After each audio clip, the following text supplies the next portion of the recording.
4 of World League weekend kicks off in Germany when Scotland invades Frankfurt. Last season, this matchup saw the Claymores upset the Galaxy and secure home field for the World Bowl. Now, Frankfurt controls its own destiny and is on the verge of realizing its dreams. My main objective is just to get back to the World Bowl and win it this time. But the defending champion Claymores will be looking to undermine Frankfurt's objectives. Next.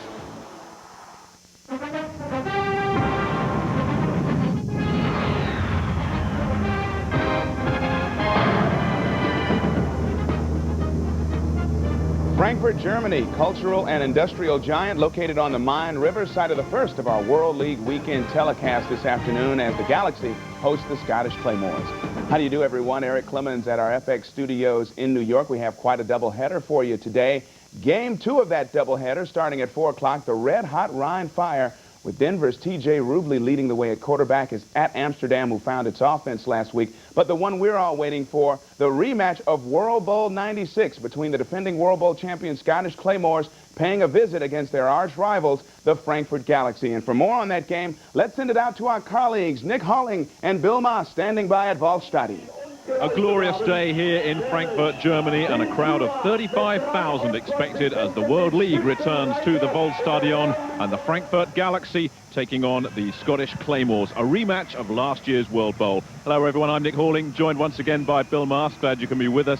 Now, the rematch of the World Bowl means there's revenge in the air. Scotland beat Frankfurt last year to win the World Bowl. And talking to both these teams this week, Bill, we know that Frankfurt want revenge. Well, you put together revenge and a playoff-style atmosphere here, and that brings out the best in players. Now, for Frankfurt, the best in a player came out last week. That's Steve Fleur. That's right, the Dallas quarterback, Kansas City quarterback. He's back. He won't go away. Ernie Stotner said you cannot replace experience, and that's what he brings to this team. Brought him from behind last week. Expect big things out of him. Now, for Scotland, they can't find leadership. They can't find a big play guy. They're going to have to rely on the legs of Sharon Stacey once again. Scotland have some problems with injuries, but this is a lucky ground for them. They've won the last 2 years here. Can they make it 3 in a row? We'll find out after this. Today's game is brought to you by Dockers Khaki. Hey, nice pants. And by Ryder. When you're getting ready to move, make sure your first move is a call to Ryder at 1-800-GO-RYDER.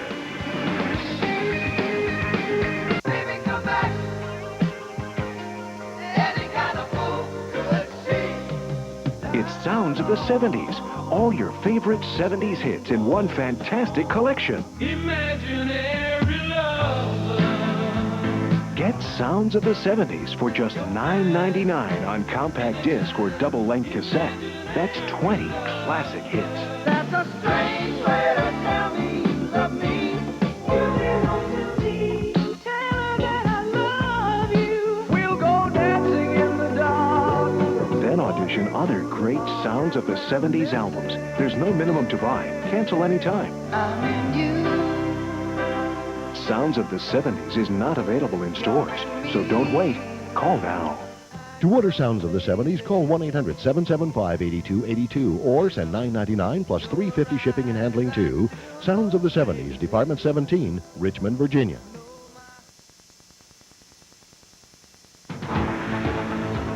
The World League was born here in March 1991. Frankfurt in Germany, the home of the Frankfurt Galaxy. It remains the World League's spiritual home, and a capacity crowd on hand for a rematch of last year's World Bowl between the Galaxy and the Scottish Claymores. It's payback time for the Galaxy. They want revenge. They also know that 2 more wins and they will achieve their goal of hosting the World Bowl. As for the defending champions, they know only a win is good enough if they're to keep their season alive. The pressure on for both these teams. Nick Halling with Bill Maas, and Bill, you said it earlier, there really is something in the air tonight. Yeah, there's electricity out here. Everybody is fired up, and I'm fired up just being here. I mean, and when you're here and you realize that football is about the fans, because the fans bring out the energy in the players on the field, in the guys in the booth, and the excitement is just overwhelming tonight. And there's no fans quite like this group here in Frankfurt. The weather absolutely beautiful today. It's been a perfect day for football, and it's still warm and balmy as the evening draws in here in Frankfurt. It looks like the defending champions, the Claymores, are going to get their hands on the ball. First of all, Ralph Kleinman, the German kicker, getting ready to kick it. and so important for both of these teams to get off to a good start.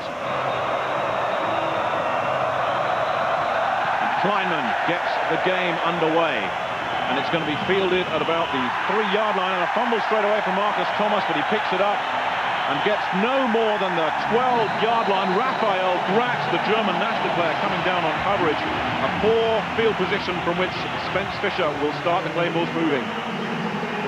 Spence Fisher, who had his first start last week in the loss to the Rhine Fire, he needs to come out sharp tonight. Really didn't get much going last week. I mean, there wasn't a big difference between him and Dave Barr. Late in the game, though, he got a little momentum because they were so far behind. They were giving the receivers room.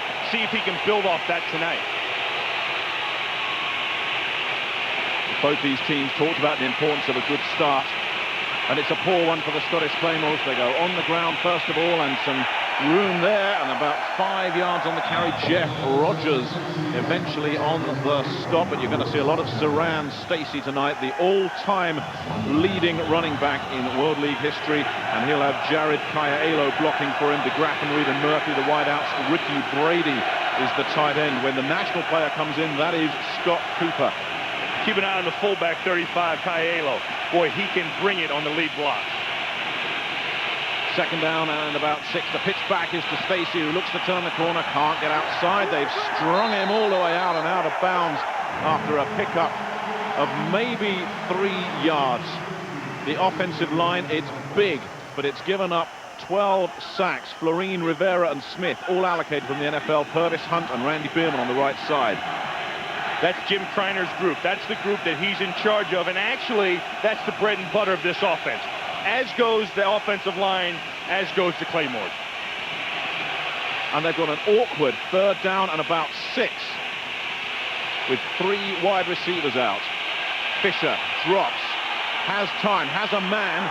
Is it going to be good enough for first down yardage? Yo Murphy hit by Hillary Butler coming up from the linebacker position. It was close to first down yardage, and he's got it. The defensive line for the Frankfurt Galaxy. It's a very solid group. David Webb, the former Scottish Claymore, and Oscar Sturgis on the outside, Reynolds and Walker on the inside. Frank Messmer, the big defensive tackle, comes in on National Series. That front 4 is the #1 run defense in the World League. First down, Scotland at their own 23. They give to Stacey, who looks and cuts back and doesn't get an awful lot. At Andre Bowden in on the stop. Just about 3 for Stacey. The linebacking crew, they call themselves the Killer Bees. Bowden, Banks and Butler, and it's a good group. Banks is the standout of them all. Banks can cover, Banks can rush. He's got about 25 tackles already this season. You'll see a lot of him. Second down and 7 for the Scottish Claymores.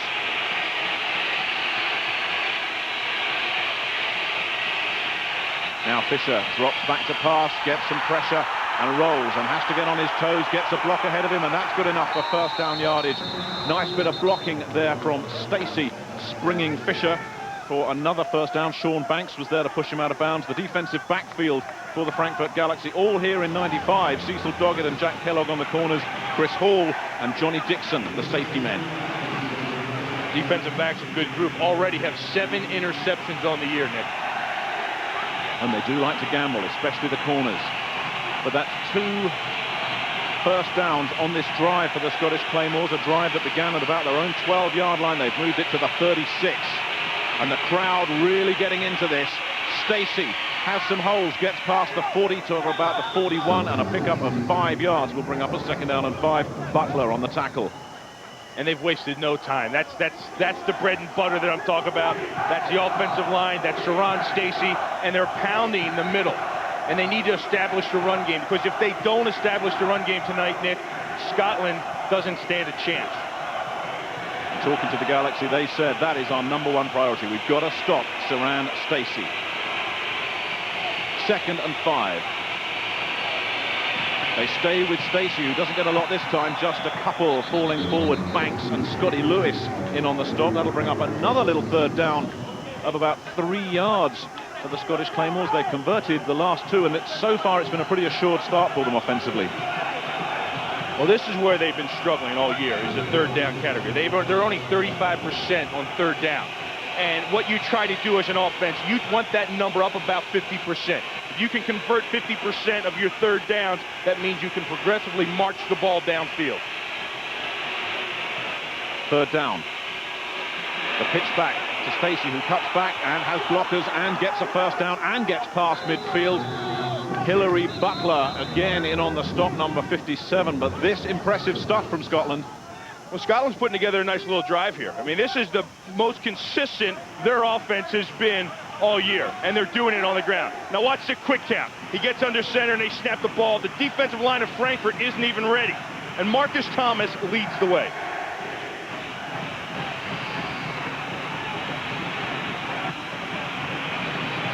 So the ball spotted in Frankfurt territory, just at the 49-yard line. First down, the crowd jeering and whistling.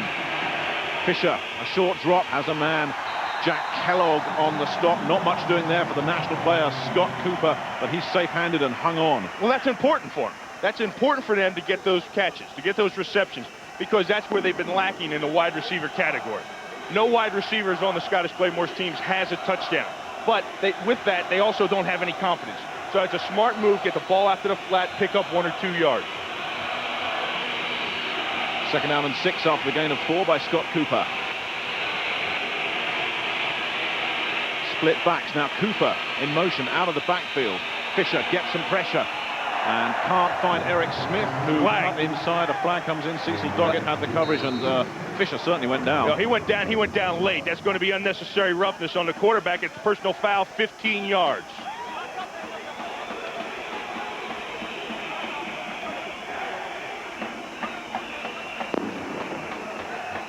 Today's referee is Walt Coleman.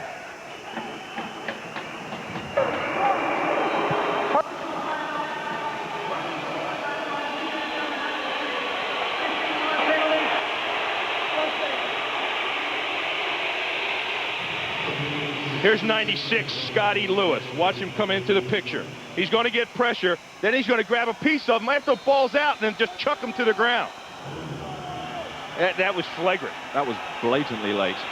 And it cost them 15 yards, and it moves the Claymores to the 30-yard line. Play action.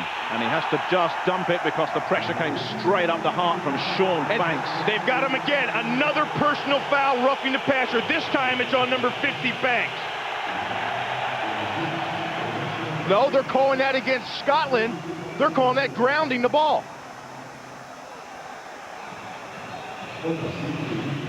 Well, Jim Criner's team was plagued with flags last week, 11 of them.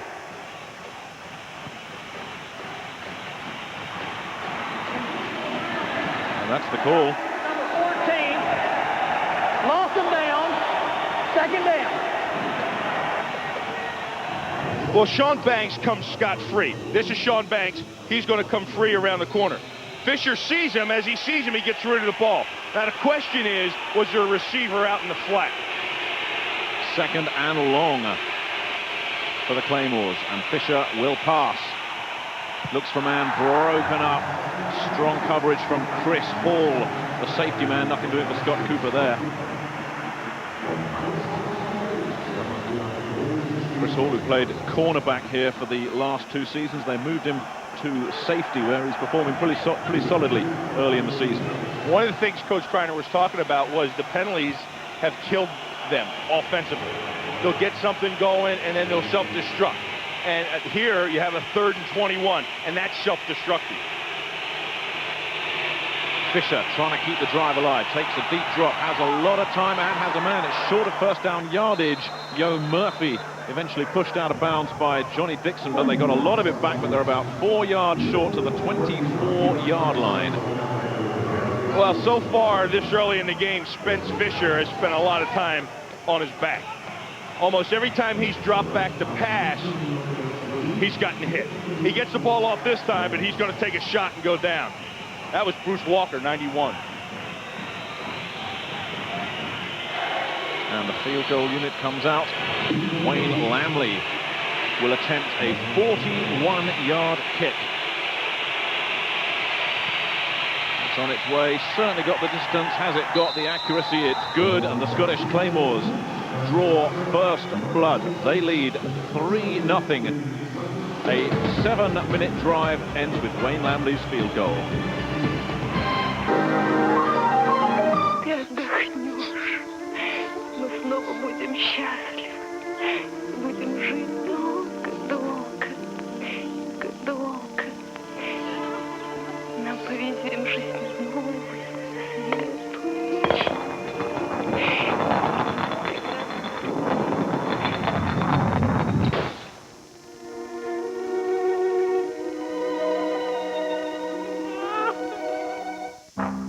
It all started with this dime tip. Suddenly, I was the boss. So I gave myself the day off and went shopping. It was so great. Everything I tried on fit like it was cut just for me. Later at the salon, Candace Bergen shows up with my phone bill. This will make your day. Every call was just a dime a minute when I'm home, evenings and weekends. On the way out, I passed the dime on. Who wouldn't want a great rate like that? Call now for 200 minutes free.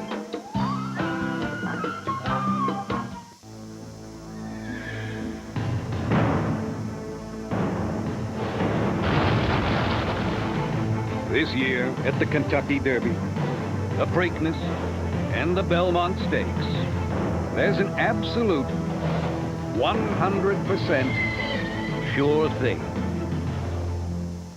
If you try to use American Express, you won't get in, because the only card accepted at the gate is Visa. It's everywhere you want to be.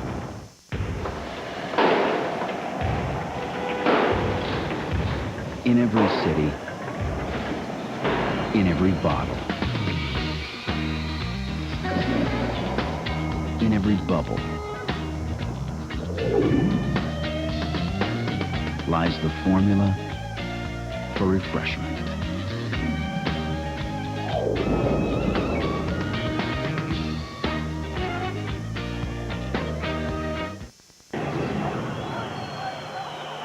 Scotland coach Jim Kreiner talks about the need to get something going offensively early against the Frankfurt Galaxy to take this huge crowd out of the game.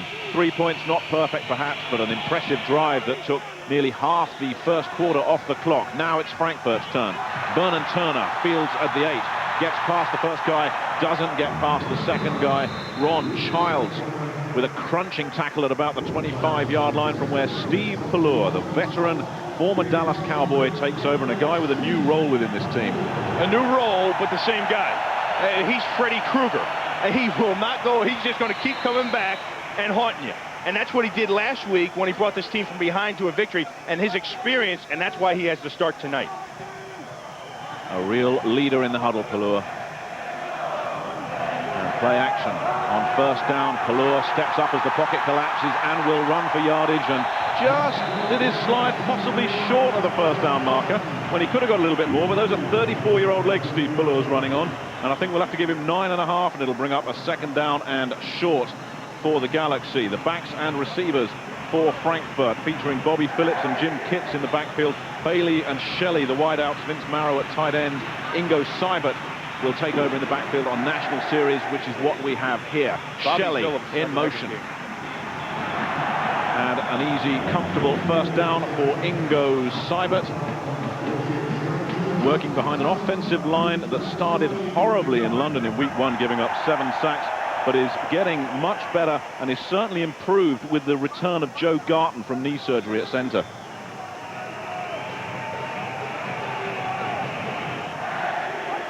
So a first down to the 39.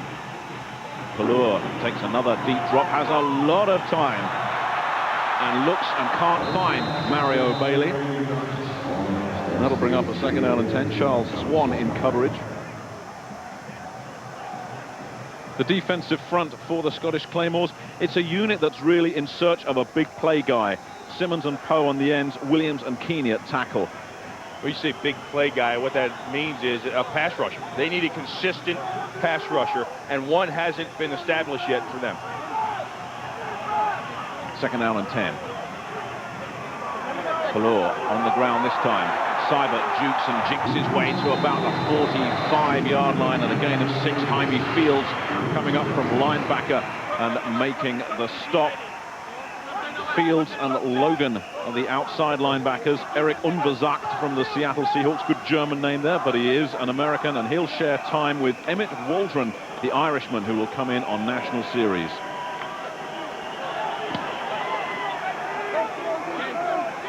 Third down and 4 for the Galaxy. And again, it's on the ground, and a huge hole for Seibert all the way, and a flag comes in all the way to Scotland's 44-yard line. A gain of about 9. James Logan on the stop, but a flag came in.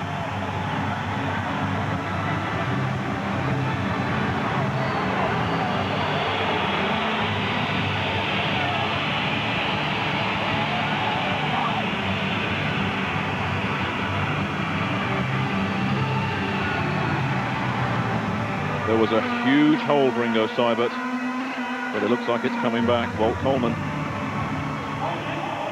Offense number 85, 10-yard penalty, repeat third down. That's Vince Marrow, the tight end. Well, he's getting a start because their starting tight end, Werner Hippler, is out. He was injured last week with a knee injury, and he's normally the tight end.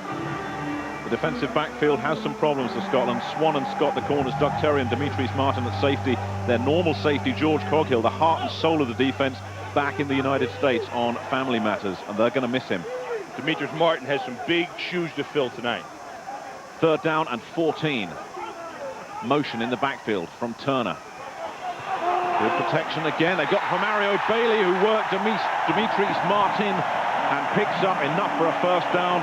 And they love Mario Bailey here in Frankfurt.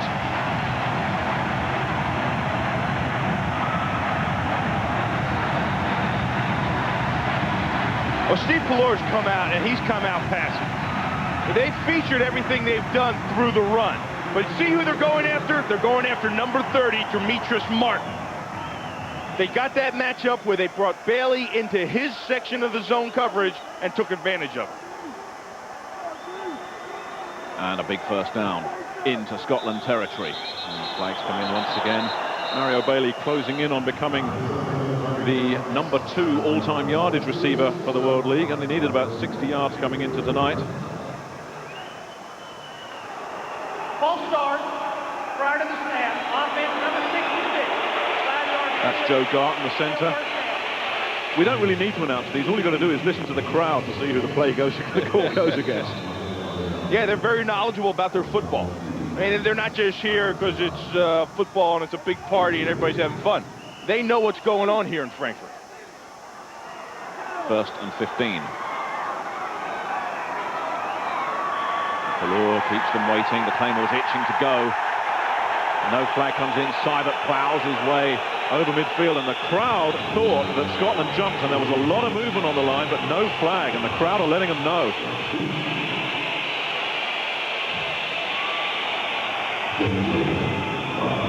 Ernie Staunton has always said, right from year one when he came here in 1995, he said, we've got the best fans in the World League, and there's no argument there.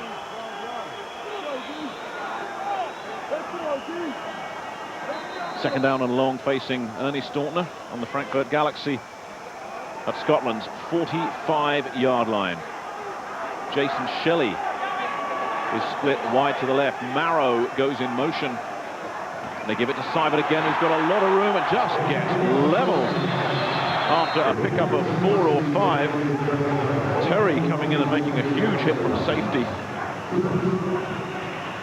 Well, Ingo Seibert gets the start for Bobby Phillips because Werner and Hippler is out. But watch number 19, the fullback, lead this up through here. This is a nice lead block by the fullback Kitts. And then Ingo just covers off. Now watch the hit by Doug Terry. Doug Terry, the free safety, number 28, came up from downfield, just laid a hit on Ingo and knocked him back. Shelley, the motion man, on third down and 6.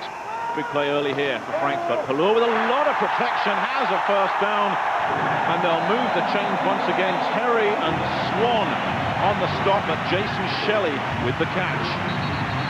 That's 2 big third downs they've converted on this drive. Oh, this is exactly why Steve Pelor started. Watch him and watch his poise in the pocket. Great job up front by the lineman, giving him a pocket, but he stays in there calm and cool, and he finds the check down. His deep guys are covered, so he gets the crossing pattern to Shelley underneath. That's what Steve Pelor brings to the table. To the 28-yard line. Bailey is wide to the right, and that's where Pelor is looking. And it's picked off in the end zone. Kevin Scott. Now, what are they saying? Bailey's trying to convince everyone he hung on to the ball. He never had it. I thought Scott had it. And it is indeed an interception. Big play for the Scottish defense. But watch Bloor. He looks this way first and then comes back to the man-to-man coverage. He likes the matchup and he's going to take his shot. But it's great coverage by Kevin Scott. This game really living up to expectations early on here in Frankfurt.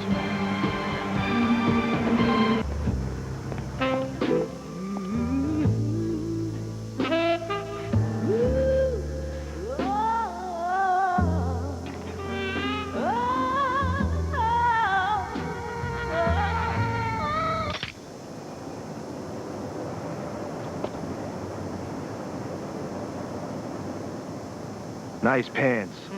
Dockers, khakis.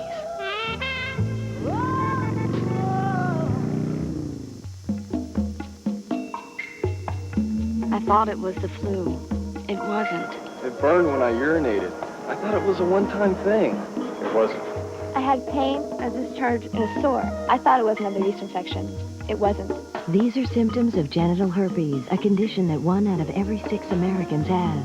Call 1-800-419-4343 for information. While there's no cure, doctors have treatment options. Herpes thrives on ignorance. See your doctor. What would you pay to look like $1 million? Time Life presents The Firm, the exercise videos that are making firm believers out of people. I have shape and definition in my waist, and my butt looks like a 19-year-old after 3 kids. Other tapes are a waste of money. The only tapes that work on the market today are the Firm tapes. Aerobics will burn fat, but the combination of weights and aerobics can burn 3 times more fat. The Firm combines weights with aerobics in every exercise. The Firm guarantees visible results in 10 sessions. They said, give us 10 tries and we'll make a difference. It really did. Immediately I started seeing results. Call now for Volume 1 of The Firm for just $4.99. Use your credit card and get The Firm's 5-day abs free. Every few weeks receive a new Firm video, so call now. It's a whole new body. The Firm tapes give you a whole new body. To order The Firm, call 1-800-967-2244. Use your credit card and receive the 5-day abs video free, or send $4.99 plus $3.49 shipping and handling to the address on your screen. Scotland coach Jim Kreiner knows all about the ups and downs of World League football. The worst team in '95, the champions in '96. What will this year bring? Yo Murphy brings a first down. 16-yard gain. Hilary Butler on the stop.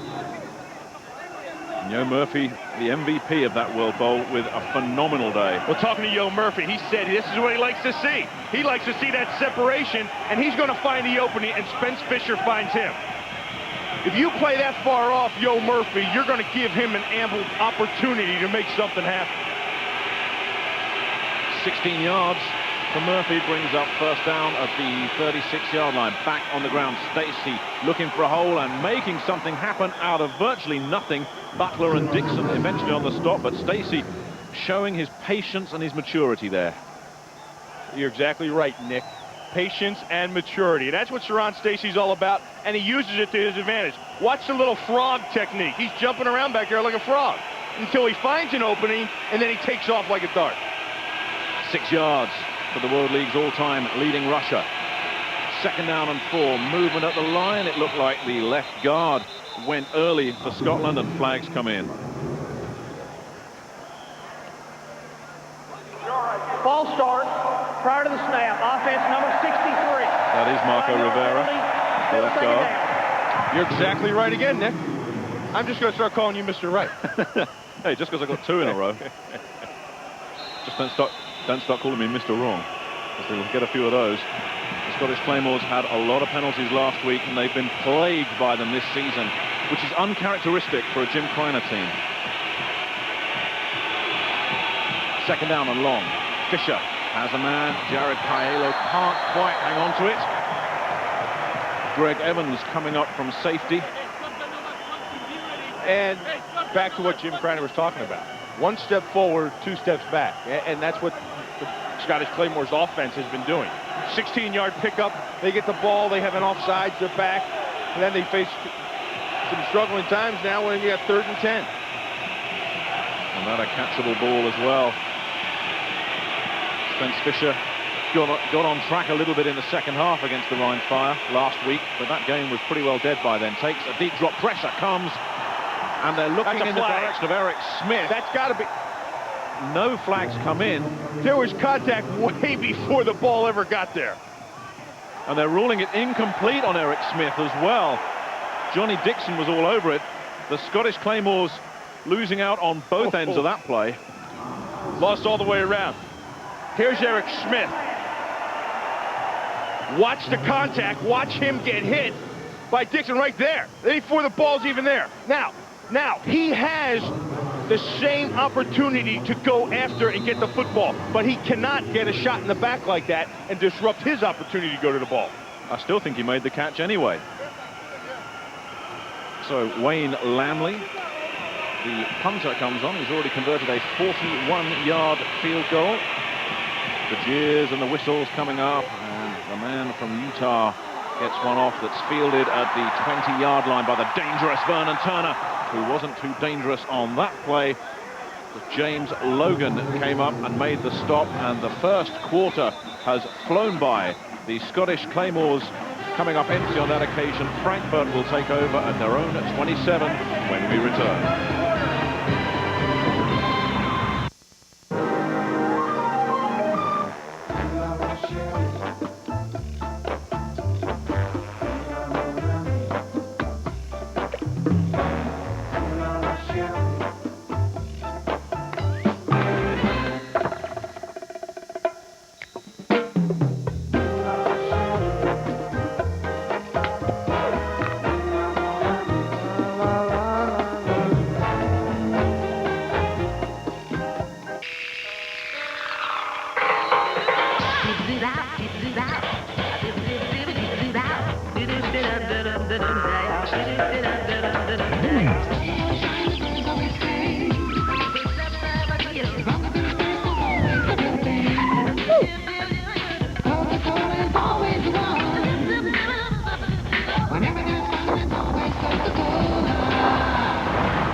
I'm Jackie Joyner Kersey, and I have asthma, but it hasn't kept me from setting 4 world records because I control my asthma every day.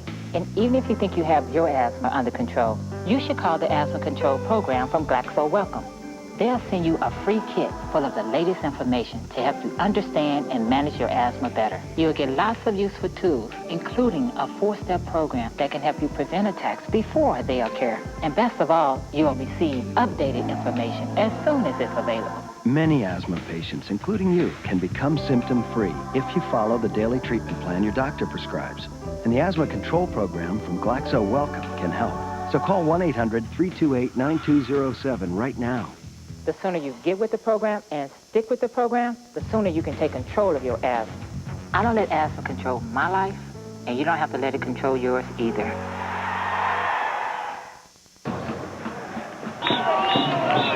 The atmosphere in the stadium electric, and before the game it's just as electric. The power party, a real feature of pre-game here at the Waldstadion. And these were the scenes, well, a good 2 hours ago, Bill. I think these guys were sort of turning up this morning here. That's a tailgate party that'll rival any tailgate party I've ever seen at any stadium in the USA. And an atmosphere inside the stadium as well to match. These fans very much a feature of the Frankfurt Galaxy. First down. Bobby Phillips gets his first carry of the game to the 30-yard line. A pickup of 4. Jaime Fields on the stop. Phillips, the World League's leading rusher going into this weekend. That's a nice play by Jaime Fields. Jaime Fields took on the lead blocker and shed him aside and stopped Phillips. And Phillips is a dangerous weapon. Second down. Ballure with a lot of time once again. And finding a man, Charles Swan on the stop. Jim Kitts with the reception. That'll bring up a 3rd down and about 3. Kitts, the big fullback. And one of the things I talked to Steve about is he said he's got to get the ball to his fullback more. He's looking for the crossing pattern in the middle of the field first. See, he's not there, and then he looks right to the flat to his fullback. And that's a smart thing to do. Third down. They give to Phillips, who's got a huge hole to run through and is eventually tripped up by James Logan, but not till he burst through to about the 41-yard line. Watch the trap play here by Bailey. Bailey kicks the whole thing out.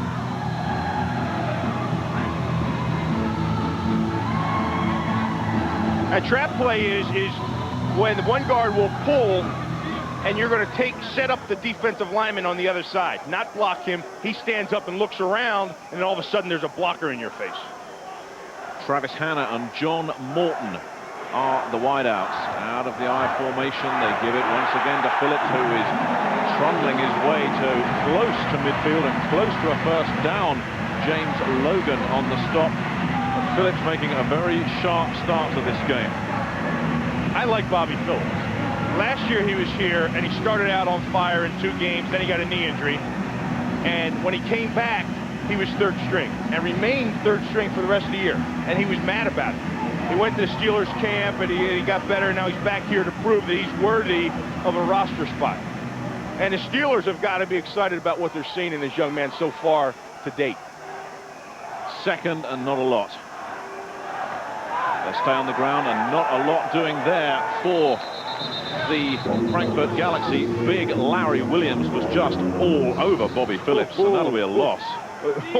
Big Larry Williams. When it's set 2nd and 1, here's Larry Williams, number 90. Watch him. Watch him blow through here.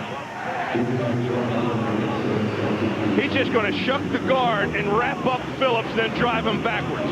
That's a heck of a play for a defensive lineman. I mean, there's a lot of body weight in there. There's a lot of mass. You're in a confined area, and he grabs the guard, throws him to the side, then wraps up the ball carrier. 3rd and 1, and Palour will look to air it out. Again, getting good protection and has enough space to go for the first down. Takes the slide before Eric Unverzant or Jaime Fields can nail him. First down, Frankfurt.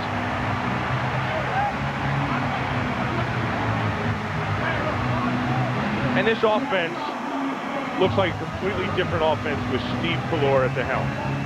They started Chad May, the allocated quarterback from the Cardinals, 3rd-round draft choice for the Minnesota Vikings in '95 for the first 3 games, and he virtually did nothing.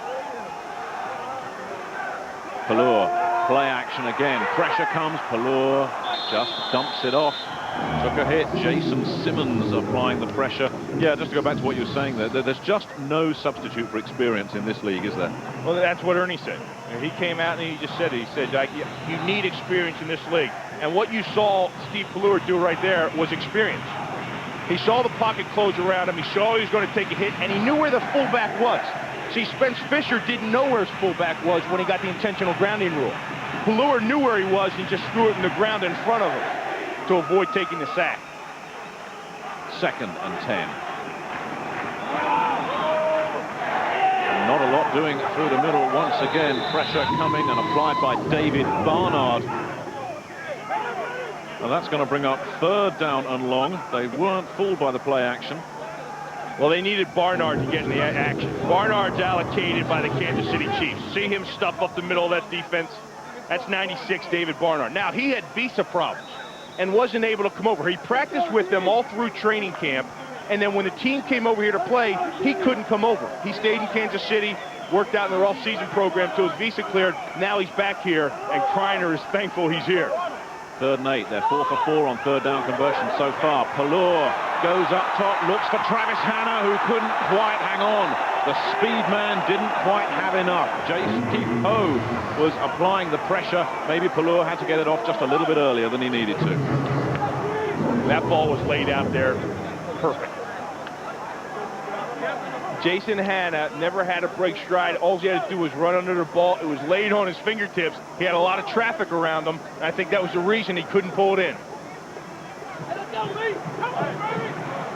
So the punting unit comes out, and it's Scott Player, who's allocated from the Giants and who's impressed everyone with his performance so far. Demetrius Martin waits at his own 10-yard line. Player booms another one that's going to go straight into the end zone and out the other end. And with 9:44 left of an eventful first half, the Scottish Claymores leading 3-0, courtesy to Wayne Lamley's 41-yard field goal.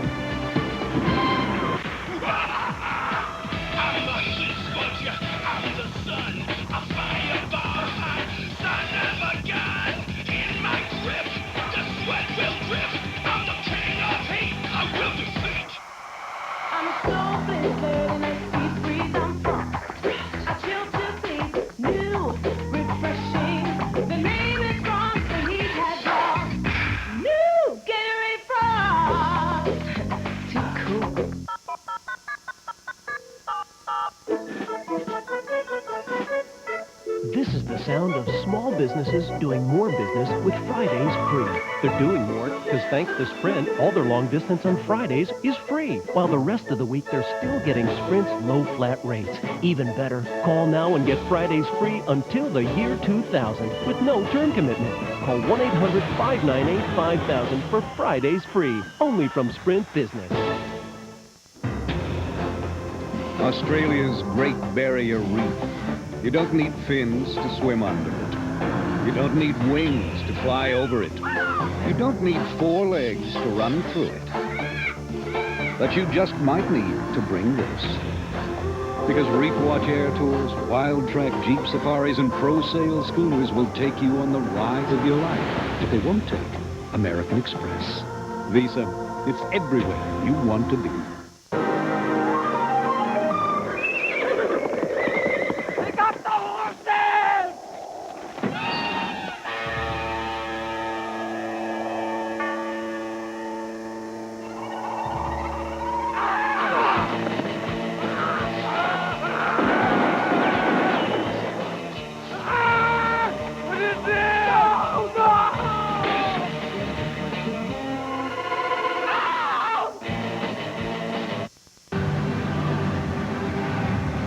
Back here in Frankfurt, Nick Halling with Bill Marson. No overstating the importance of this game. Just to confirm the structure of the World League. Now, after 5 games, in other words, at the halfway point of the season, the team with the best record will host the championship game, no matter what happens for the remainder of the season. So plenty at stake for these two teams.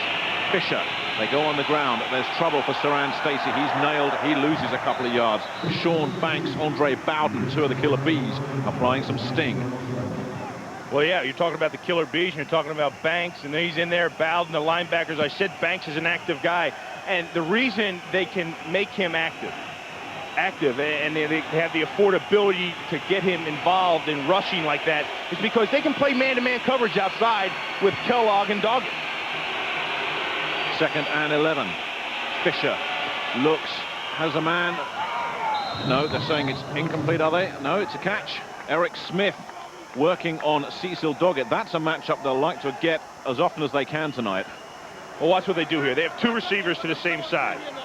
And Eric Smith is going to run the out. And Fisher finds him and throws him a little high, but pretty good ball to the vicinity it's supposed to be. That's the deep out. And that's tough for Doggett when you have the deep coverage on your side of the field, and then you have to come up and close on that. And Smith doing an excellent job of getting that second foot in bounds. De Graffenried in motion. They stay on the ground. Saran Stacey, in fact, yes, Stacey picking up around 5 yards. Sean Banks, who seems to be in on just about every play with the tackle.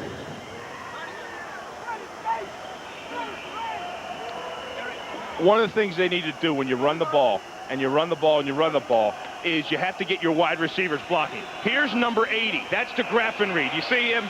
And he's still blocked. Look, the play's over, but he's not going to stop. He's still on his man.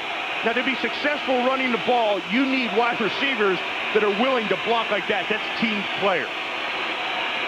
2nd and 5, the ground again. Stacey runs into a brick wall, but manages to turn the corner, has a first down, and is eventually pushed out of bounds after a pickup of around 11. Kellogg and Dixon combining, but we're seeing what Saran Stacey does so well tonight.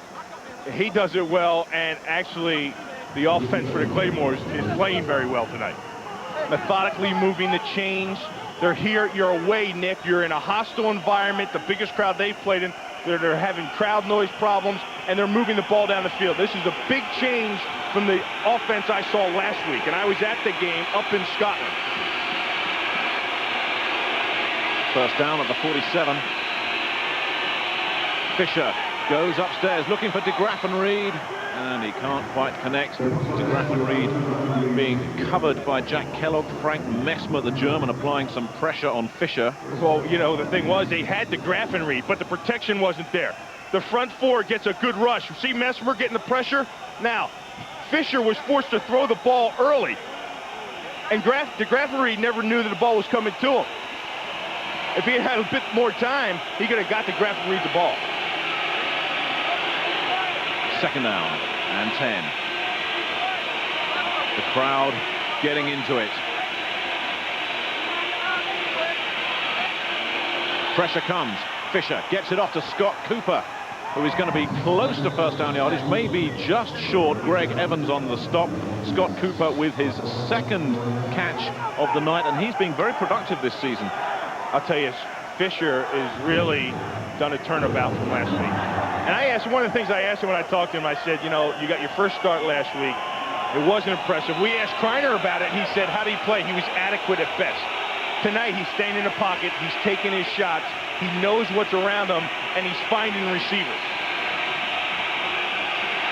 Third down and 1. Stacy trying to work the blockers, has to cut back and picks up about 3 yards. Johnny Dixon on the stop, and that'll be another first down for the Scottish Claymores, who continue to mix it up. Sharon Stacy is the premier back in this league. He's not the fastest back in this league, but he is the premier back in this league because his ability to see things unfold. He sees the penetration here, and he cuts it back. Now, a lot of backs would have been stuffed right there and shy of the first down, forcing the team to punt. Not Sharon Stacy. He sees the over pursuit, and he knows where to take the ball. First down, movement at the line. Fisher just swings it out to Stacy, who gets past the first tackle, then is hit from behind and will be down at about the 40-yard line. Messmer and Butler converging on the stop, and that'll be about 3 yards for Stacy. Big Frank Messmer, we've called his number a couple of times tonight already. I like Frank Messmer. He's the German national. It's quite a story. This guy's really come up from, he played the, like club football over here. Division 4 football. And he's making plays now, making sacks. He's a heck of a player. You know, and I think Ernie Stotner chose him because he reminds him a lot of Ernie, the tough guy role. And that is praise indeed. Second down and 7. The crowd noise unbearable. The ball batted up in the air and picked off. Don Reynolds.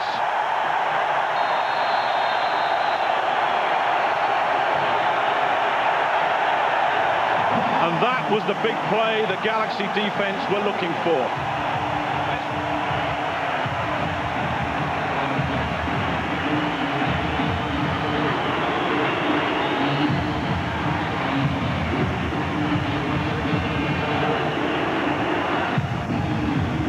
Watch Messmer get his hands up here. He tips the ball, and Reynolds picks it off.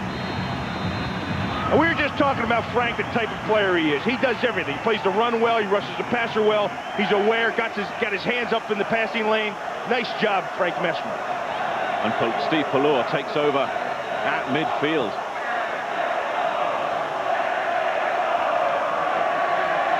The blitz comes, but a nice job of blocking by Ingo Seibert. Took the blitz away, and Pallor got the pass off. Logan and Terry in on the stop, but about 6 yards.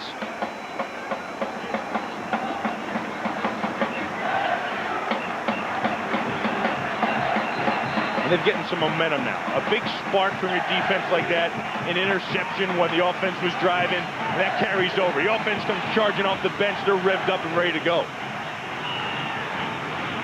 Second down and 3. Back on the ground again, and not much doing. They're doing a good job of stopping the run. Brad Keeney stepping up for the Scottish Claymores, the defensive tackle, and that'll bring up a third down and 3. Ingo Seibert, the ball carrier, a guy Ernie Staunton said is in the best condition he's ever been in, and he's been here for 3 seasons now. Yeah, Ingo's another guy. It's another German national player, and the German players are by far and away the best nationals of all the nationals in this league. These guys have learned this game down here in Germany because the Germans are big fans of American football, and you have Ingo Seibert, Vernon Hippler, Frank Messer. These guys are good quality players. Steve Ballure calls timeout on 3rd and 3 with 3:36 left in the first half. The Galaxy driving. You know, we get 120,000 phone calls a month. More and more, homeowners want one loan that does it all. A lot of them are homeowners with less than perfect credit trying to refinance their homes. They want to refinance their first mortgage and pay off their high-rate credit cards and auto loans. That's why the Money Store introduced the combo loan. With just one loan, you can refinance your mortgage, pay off your high-rate bills, and usually get some extra cash. The combo loan at the Money Store. Call 1-800-LOAN-YES. Searching for major movies? Turn on FX Major Movie Sunday. A major Hollywood movie every Sunday. This Sunday at 8, they're back. Anthony Edwards and the rest of the nerd herd hit the beaches. They're tan, rested, and ready for some action in Revenge of the Nerds 2. They're back! They're back! But will the Alpha Betas send the nerds packing? So you want to get funky or what? Turn on Revenge of the Nerds 2 this Sunday at 8 for FX Major Movie Sunday.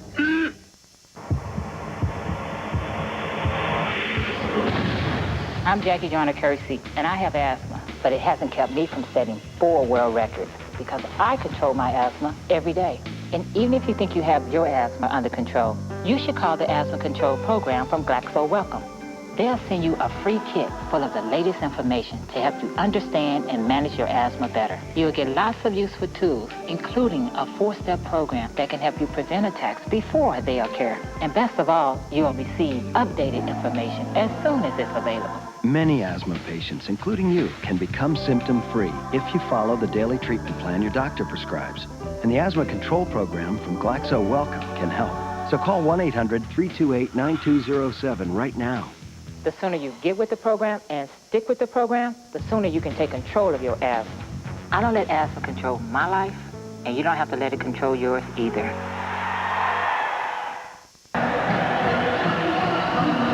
Now, in some grounds, timeout is an excuse to get bored and kind of catch your breath. Here, it's kind of like cue the party, isn't it? That's what they're here for.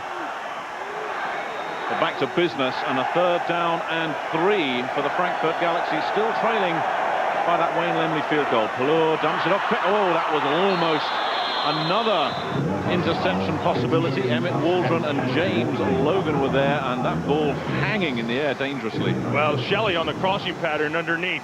You're going to see Shelley come across here. Now, Emmett Waldron doesn't get deep, and that's good because he has Shelley underneath, and he wishes he had another shot at that one. Yeah, Emmett Waldron could have had that one. Instead, Scott Player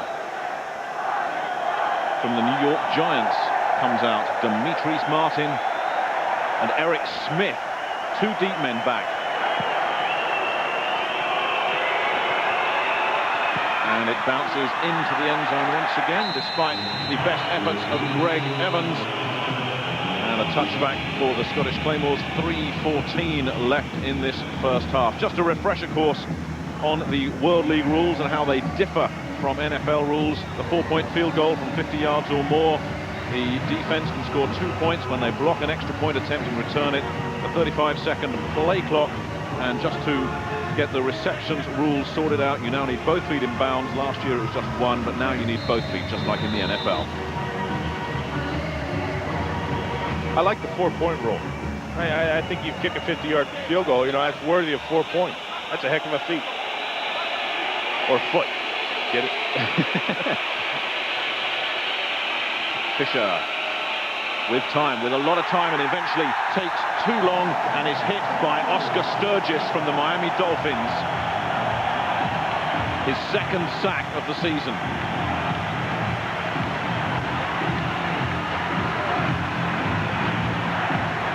Oscar Sturgis, 97, closes his pocket down. He gets a rush over Bierman.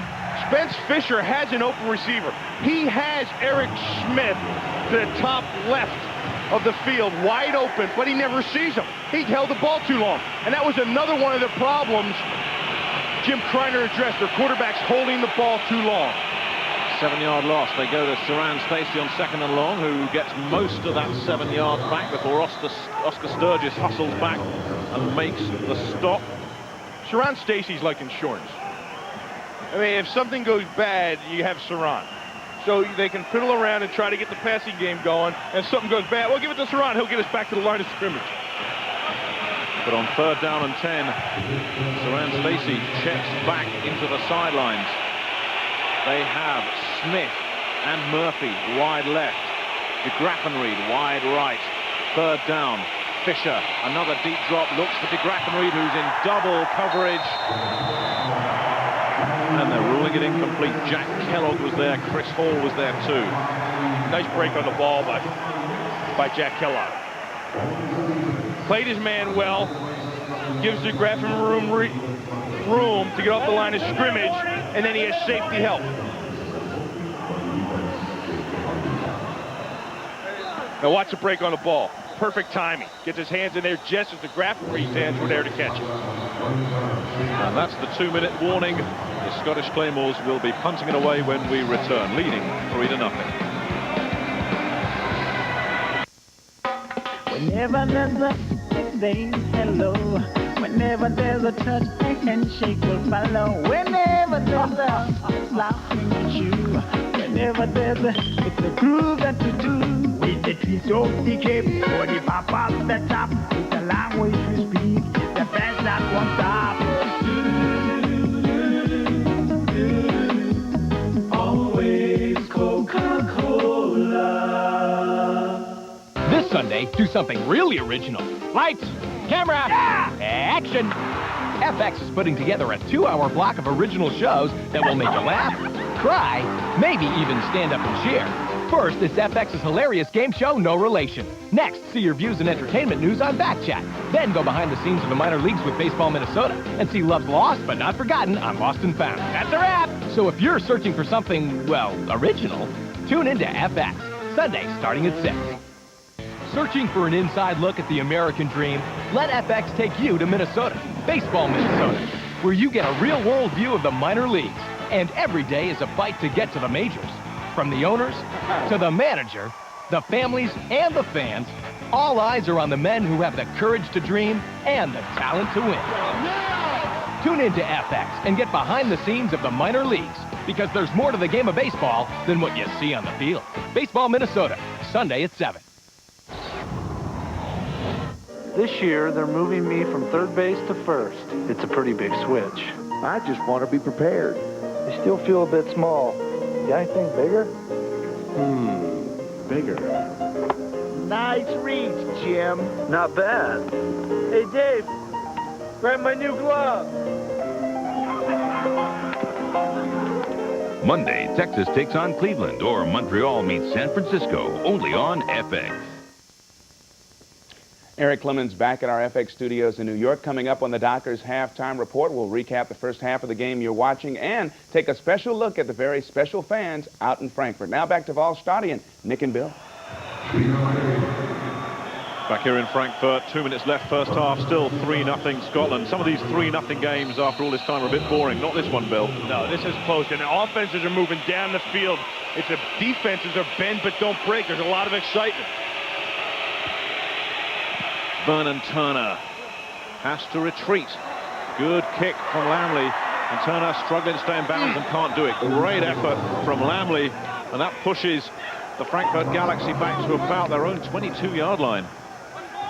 This guy's made a couple of big plays tonight. Boy, that was a heck of a punt. And then he was a punter. He's brought in here to punt because Spence Fisher was the quarterback. He was punting. So not only did he punt, but then they lined him up to kick a field goal tonight, and he got the only 3 points of the game. And it was a tricky one as well, 41 yards, but he nailed it effortlessly. A very useful free agent acquisition indeed.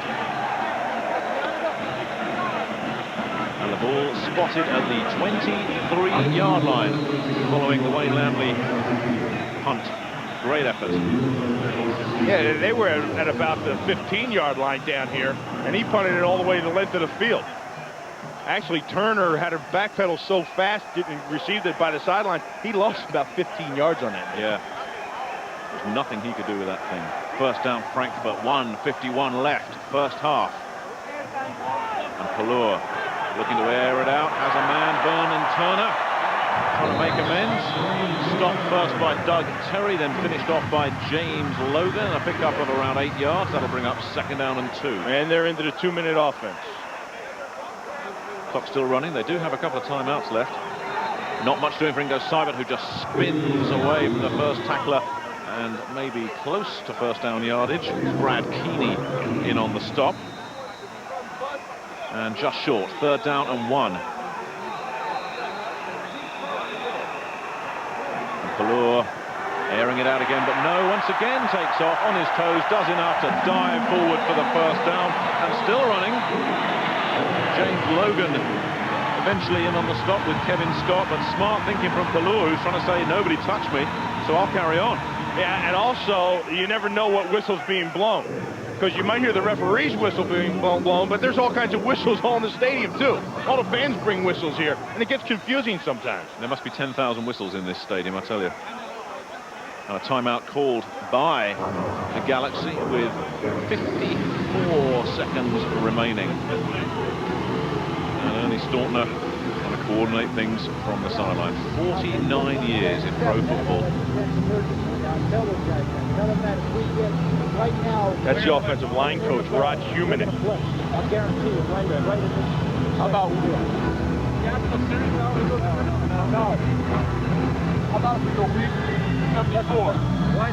Week 74. All right, John, what do you think of week 74? That'll be fine. But think of this. Throw fast, throw accurate until the receivers catch the lineman the block. All right? When we first came out, they signaled national series, and it wasn't. Well, that was offensive line coach Rod Humanek helping out with the offense. And Steve Pallur has a big input in the offense as well, Nick. He works on the receivers and their routes.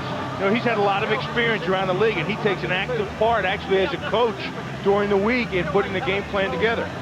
What was it that Ernie called him? Consultant? Is he getting 2 paychecks? I was going to say, consultants usually make more money than anyone else. What's supposed to say?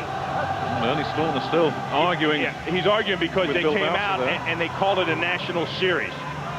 But it wasn't a national series this series, and that was his argument. We heard Rod say they're going to run a pass play here, and he said, you know, make sure your passes are fast and accurate and have your receivers ready. 1st down for Frankfurt, looking for their first points of the ball game. Pallur airing it out, looking in the direction of Travis Hanna, but he is out of bounds at about the 40-yard line. Keith Poe applying pressure on Pallur. Steve Pallur had a lot of time here. Watch him drop back. He looks to his left to check off the safety, then he goes to the deep out all the way across the field. Ball was thrown way out of bounds and a little short as well. That was no feet in bounds, that catch. No feet. No feet. It wasn't a feet. A lot of little foot jokes coming in. You've been working on these, Will. I think you need a little more work. On 2nd down, that play needs a lot more work on it. Nothing doing there. Jason Simmons wasn't fooled at all, and they'll lose yardage there, just like Bobby Phillips loses his helmet as well. And that'll bring up 3rd down and long. And another timeout called by the Galaxy with about 45 seconds remaining on the clock. And that was their final timeout of this half.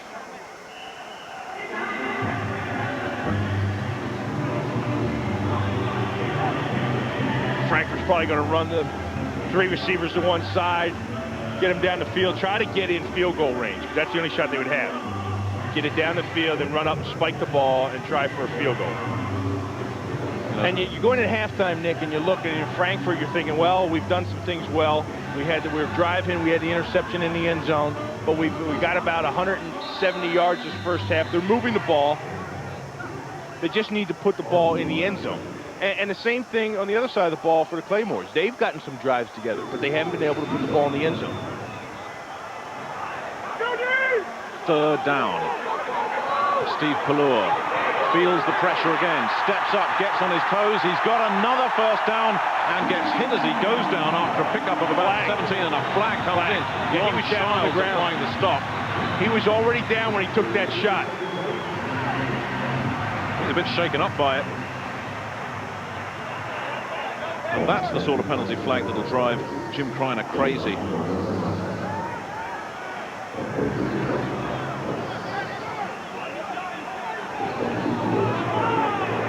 Fluor feeling the pressure out of... Boy, Bailey almost had him down for a sack, and he just steps up in the pocket. And now watch. When he slides, he's down. And there's the late hit.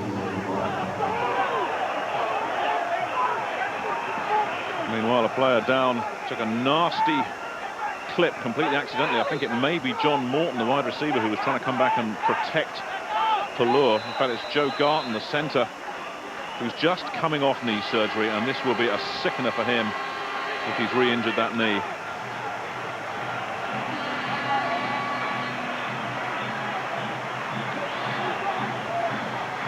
Well, not only that, I mean, he's the one that's really put them in a situation that their offense has come together. There's Joe Garton, the center, 66. And a lot of times what happens is when bodies start flying around the quarterback, you usually get someone thrown into the back of your legs. And that's what happened there. Bailey rolled right into the back of his legs. When you have defensive linemen diving all around the quarterback and hanging on to him and getting whipped around, and your offensive line is facing one direction, they usually get rolled up on. That's what happened to Joe Garter. You just hope that it's not that knee again, and for two reasons. One, for Joe personally, because Joe's a heck of a guy and a good player, and he's brought this offensive line together. And two, they don't have another center on the roster. They're going to have to make some... They cut Corallo last week. Well, they brought in John Heidenreich, but he's only been with the team for a few days. Well, he's 6'6". He's more of your tackle, your guard type player. And then there's Andrew Moore. He's a big guy, 6'5", too. They're going to have to do some moving around there. And this is not looking good for Joe. And what a sickener in his first game back after knee surgery. Completely accidental, but not the sort of thing you wish on anyone. And we can only hope he comes back for the second half. That doesn't look too bright. Go out of the way, man. Right here. So a rethink on the offensive line for the Frankfurt Galaxy. Ron Collins, who was here last year, normally plays at left tackle. That's Andrew Moore, sir. Andrew Moore is allocated from the San Francisco 49ers as a tackle. Now at center, and Fluor manages to get rid of it, and Vernon Turner gets away from the first guy. Can't get away from Doug Terry. Kevin Scott couldn't hang on to him, but Doug Terry could. And with 20 seconds left, they've got to get rid of this ball fast. They can't stop the clock, remember. Fluor just downs it with 19 seconds remaining. It'll be important psychologically, I think, if nothing else, for the Galaxy to put something on the board. And we have to say that the Claymores, in the absence of George Coghill, seem to have really regrouped as a group, that defensive unit. Well, they got gashed last week defensively. Ryan just put it to them. They ran the ball at will on them, and then they threw all over them. I mean, it was sickening to see them, what happened to them last week. But they really regrouped, and they're playing well as a defensive unit tonight. 3rd and 3 from the 23. And Fluor has time again, and he has a receiver who's out of bounds and stopping the clock. Travis Hanna picking up about 6 yards, and on comes Kleinman. And for Ralph Kleinman, this should be a chip shot. He's converted a 47-yarder this season for a new career record. He's 7 of 11 on field goal attempts. He really has emerged as a good, solid kicker. This a 34-yard attempt. Kleinman gets it up. It's on its way, and it's good. And we're tied up at 3 apiece. Boy, what a drive. What a drive, Nick. 2-minute warning. They get the ball down at their 15-yard line, and Steve Fluor directs them down the field.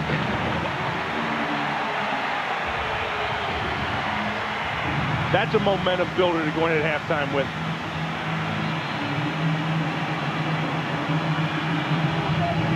And Ralph Kleinman, another one of these German players that really rises to the occasion for Ernie Stautner. Well, he sure does. He's a big guy, too. He's about 240 pounds. Kleinman is a kicker who should be a linebacker. Look at the size of that guy. And Pelluer thanks him. Look, are you sure he does? He says, hey, thanks, brother. I got him down here, and you put the 3 on. You know, one or two people have been saying maybe Ralph Kleinman's worth a look in an NFL camp this summer. Oh, he's off to a heck of a season here. And, you know, he showed he has the poise under 2 minutes to put him on the board. He showed he has the foot. He's kicked from 43, 48 yards this season.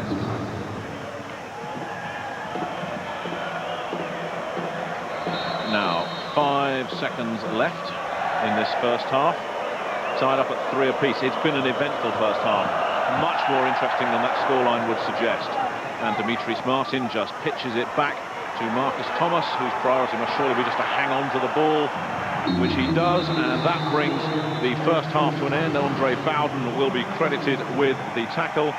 3 apiece at half-time here in Frankfurt, but it's been an interesting game, this one, Well, Bill. it's been real interesting, and it's been a lot of emotion, just as we expected, Nick, because the World Bowl home berth is on the line, and it's going to be interesting to see which team can keep that intensity and emotion here in the second half. Yes, everything to play for here at Frankfurt, but half-time it's the defending champion Scottish Claymores 3, the Frankfurt Galaxy 3.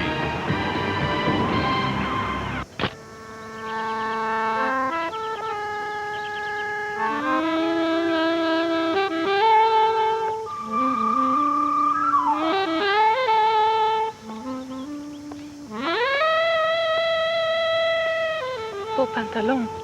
Beau pantalon. Hey, she says nice pants. Dockers,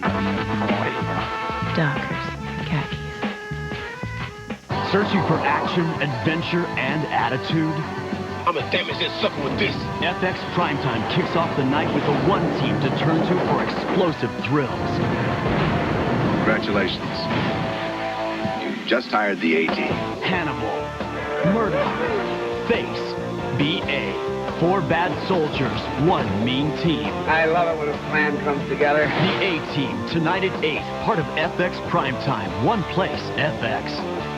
Searching for Fox Major League Baseball, World League Football,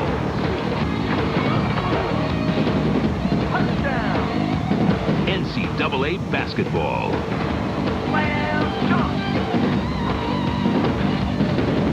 searching for the power of Fox Sports?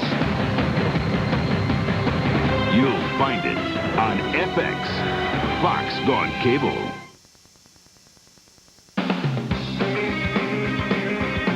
This Dockers Halftime Report is brought to you by Dockers Khakis, the go-to khakis from Scotland to Frankfurt.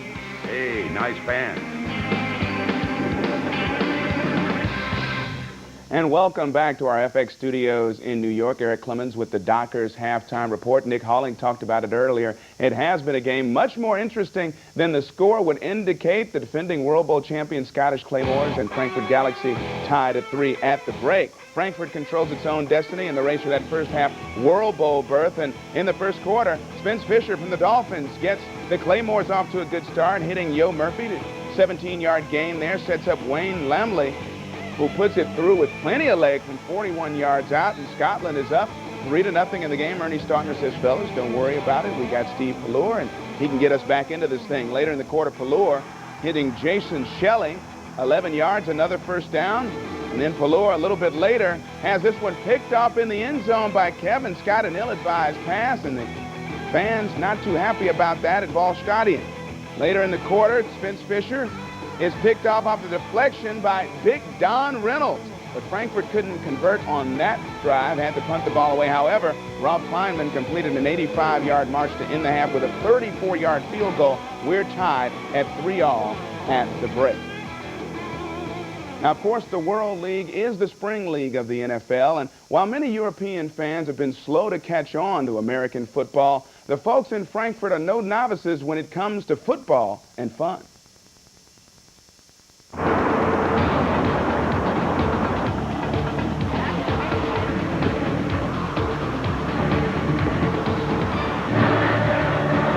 They're crazy. You know, they got the party before the game that starts at 4:30, and they're out there just getting ready, and by 7:30, they're ready to go.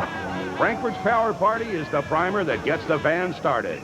Thousands come early to Waldstadion to participate in an event that combines football and fun. It is a scene not duplicated anywhere in the world. I've never come across fans like the Galaxy fans, and we've had great fans in Dallas, and Pittsburgh is a great fan town too, but the Galaxy fans, they're a different breed. Those people out there 4 hours before the game and 4 hours after the game. It doesn't matter if we're losing or winning, they're going to be out there supporting us no matter what. The fans have backed the Galaxy to the last 2 World Bowls as the visiting team. Now the players want to return the favor and bring the title game to Frankfurt. We're expecting to have the World Bowl in Frankfurt. You know, Frankfurt fans, you know, they deserve it. I mean, if you've ever been there, you know. I love for us to get the Frankfurt fans involved and have the World Bowl in Frankfurt. That's my main goal. The goal might be the World Bowl, but the Galaxy fans know that winning isn't everything. If our players don't give out everything they have, and even if they win the game, they don't really appreciate them not putting out as much as they did, as they should have. Can't say enough how much they mean to us. Like I said, I don't think we would have as many returning players as we do if it wasn't for the fans. When you got someone, fans like that behind you, you want to go out there and play the best you can.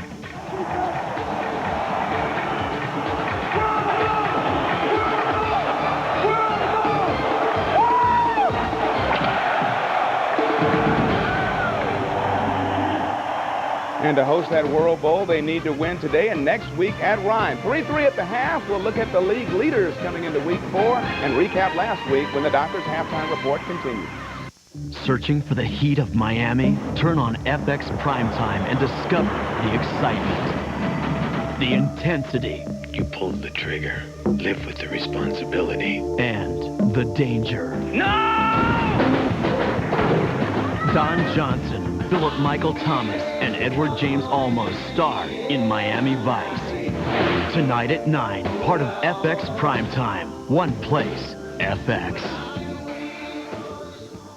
Searching for major movies? Turn on FX Major Movie Sunday. A major Hollywood movie every Sunday. This Sunday at 8, they're back. Anthony Edwards and the rest of the nerd herd hit the beaches. They're tan, rested, and ready for some action in Revenge of the Nerds 2. They're back! They're back! But will the Alpha Betas send the nerds packing? So you want to get funky or what? Turn on Revenge of the Nerds 2 this Sunday at 8 for FX Major Movie Sunday. Boom, boom, boom, boom. Ain't nothing cooler than the blues. Shoot you right down. It's living the blues. Complete. Definitive. It's the kind of collection only Time Life could put together. It could be a spoonful of coffee. Could be a spoonful of tea.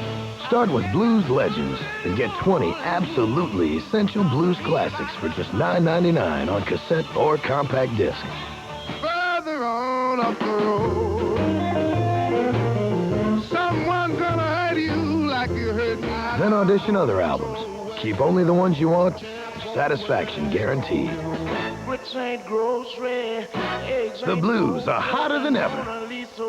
So call now. To order Living Blues, call 1-800-443-6900 or send $9.99 for one cassette or one CD, plus $3.50 shipping to Living the Blues, Department 1, Richmond, Virginia. Plenty of NFL allocated players among the league leaders coming into week number 4 of World League action. John Kitna, Barcelona, have picked off 3 times last week. TJ Rubley, you'll see him in game 2 of our doubleheader. Now, as far as the leading receivers go, Bill Schrader of the Packers impressing 15 catches so far, along with Bryce Burnett, as Barcelona Dragon receivers. Shedrick Wilson, also of the Oilers, amongst that group in second place there. Bobby Phillips, you're seeing him right now, leading the league in rushing, and the Pittsburgh Steelers happy about that. The Ryan duo of Carter and Clark right behind. Now, last week we had some exciting action in the World League, and let's start in Amsterdam, where the Admirals found their offense against the London Monarchs. Mike McCoy got the start at quarterback, playing for John Saka, and he did pretty well. First quarter, he hands it, though, to Brent Moss for the 8-yard TD up the middle, and nice dance. And he goes out clubbing in Amsterdam a little bit with those moves. Second quarter, McCoy coming to the line of scrimmage, looking deep. He says, my goodness, I got A.C. Tellison of the Rams on the post. He'll do the rest, roll it in, 50-yard touchdown, 20-3, Amsterdam. In the fourth, Stan White of the Giants, deflected and intercepted by Ron Carpenter. He's trying to get it in, but he'll lose possession of it going into the end zone, and it lays there for Jay Phillips, who pounces on it in the end zone, and it was all Amsterdam. 34-6 Moss with an impressive 19 carries, 82 yards. To Barcelona, where the Dragons hoped to breathe some fire but could not. John Kitten, of the league's leading passer of Seattle, got off to a good start early, hitting Tyree Davis for the 34-yard scoring strike, and it was 7-0 Dragons. Things looked good against Frankfurt, but fourth quarter, they go to some trickery. Vernon Turner, the halfback option, to John Morton, who's wide open. That sealed a 17-10 victory, but Jack Bicknell, one last shot. Kittner, looking to throw, picked up for the third time in the game. Jack Kellogg seals it with that interception. Ernie Stautner wins again in Barcelona, 17-10 your final. You see the Galaxy 7-1 all time against the Dragons. At Murray Field in Edinburgh, the bagpipers out, hoping to bring the Scottish Claymore some luck, but nothing doing. First quarter, T.J. Rubley of the Broncos to Bill Schrader of the Packers, 16 yards, and Schrader with a nice dive into the end zone, 7-0 Ryan Fire. Later in the quarter, Rubley, play fake, throws it to Michael Dritline, wide open for the Chiefs. Touchdown pass of 39 yards, 13-0 Fire. Rubley again rolling out, hits A.J. Apadile of the Ravens, 13-yard touchdown, 20-3 Ryan, and the Ryan celebrate a 23-10 victory. Rubley, 6 touchdown passes in his last couple of weeks. We're just about set for the second half of play, a 3-all tie at Frankfurt's Waldstadion. Nick and Bill will be back with the call of the second half in just a few moments. From Sony's PlayStation come the greatest hits, all your old favorites. Like the soft sounds of swarming missiles. And the gentle crack of Sophia's whip. Feel the hilarious antics of Sweet Tooth, that lovable clown. All for just $24.99 each. But wait. There's more? Oh. That's right. The PlayStation is a mere $149. And you can also get leading titles. Like Crash Bandicoot and Jet Moto. For just $49.99 and less. You are not ready. I'm back! Before he made motion picture history. Before he became the biggest movie star in the world. And we make with the Kleenex here! He was already making us laugh out loud. On In Living Color. Woodchuck the gray squirrel, woodchuck the gray squirrel. Done coming home. The only place you can see Jim Carrey every night. Alrighty. Is on FX. 2 back-to-back episodes of In Living Color. My job here is done. Searching for an inside look at the American dream? Let FX take you to Minnesota, baseball Minnesota, where you get a real-world view of the minor leagues. And every day is a fight to get to the majors. From the owners to the manager, the families and the fans, all eyes are on the men who have the courage to dream and the talent to win. Tune in to FX and get behind the scenes of the minor leagues, because there's more to the game of baseball than what you see on the field. Baseball Minnesota, Sunday at 7. Back here in Frankfurt, 3 apiece. The Galaxy and the Claymores. What an absorbing first half that has been. And I wonder what's been said in the 2 locker rooms during that 12-minute interval. Jim Kreiner, unflappable as ever. I'm sure he's passed on an awful lot of thoughts and comments and observations, but must be pretty happy with what he's seen so far. But they have a long road. If they're going to host the World Bowl, they've got to win a couple and then get help. Dug themselves a hole early in the season, but they really look like they're back on track tonight. Better playing offensively than I've seen him in their first 3 games. And the thing about Kreiner is, Nick, is he has never lost down here at Waldstadion. He has the number. I mean, we talk about that, other coaches having other teams' numbers. Kreiner has Frankfurt's number. He always plays well here. And the fact that's not lost on his opposite number, Ernie Stautner, who would love to put one over on these guys. Ernie in a completely different situation to Jim Kreiner as far as the World Bowl is concerned. A win here and a win on the road in Dusseldorf against the Rhein Fire next week, and they've got this thing. Yeah, they hold everything right in their own hands. You know, they need to win here, they need to secure this, and they can go to Dusseldorf. That'll be huge next week. I've just had a terrifying thought, Bill. Can you imagine the World Bowl in this stadium? How many fans there would be? We wouldn't be able to hear ourselves. That'd be exciting. It's been an exciting half. And honestly, it's been the most exciting half of a 3-3 game I've ever seen. Yeah, it's good stuff. I mean, 3-3, you think, oh, boy, what kind of stuff is this? You know, it sounds like a baseball game. But this has been an exciting first half. You've seen some good passes. You've seen some good runs, some good defense. I mean, these teams are going at it well matched tonight. And it promises to be an absorbing second half. And who's going to win that chess game? Will it be Ernie Stautner, the wily old fox himself, or will it be Jim Kreiner?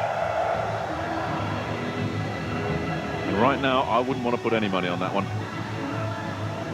Well, it's going to be the team that can continue the emotion and the intensity. That's who's going to win. Because they both came out in the first half and showed how much their heart is into this game and are trying to get a win here. But then, you know, sometimes it starts wearing on you. How long can you keep that up? You would think that the home field would have that advantage because they're at home. We're going to find out. Well, we're just about to get this second half underway. Wayne Lemley gets things moving. Travis Hannah has to take it and lets it bounce off his chest. Another excellent kick from Lemley, it has to be said, but Hannah should have hung on to that. It's going to be spotted at the 1 yard line. Down at the 1 yard line. An awful start for Frankfurt, just like it was for Scotland in the first half. Well, watch this. Lemley, he's all smiles. He's having a heck of a night. He's got that big punt that went 15 yards past Turner. He's got the 3-point field goal. And now watch this. This is off Shelley's chest. It hits and it bounces out. And that ball is spotted. Once it's touched by the player, the receiving team, and it bounces out of bounds, that's where it's out.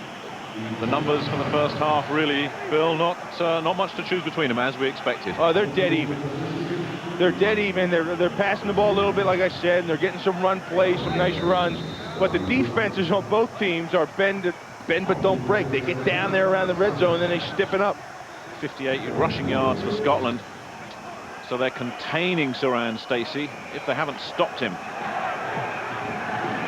And from their own 1 yard line, the Galaxy elect to run it through. Doug Terry on the stop. A pickup of 5 yards for Ingo Seibert will bring up a second down and 5. No, that's giving them a little bit of breathing room.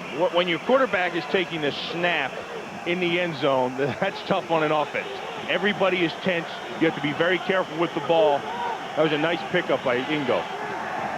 Seems to be faster than a year ago, Bill, I have to say. He really hit the hole there, and it's Ingo going to get it again, trying to turn the corner and getting good speed, and a first down, pushed out of bounds by Doug Terry.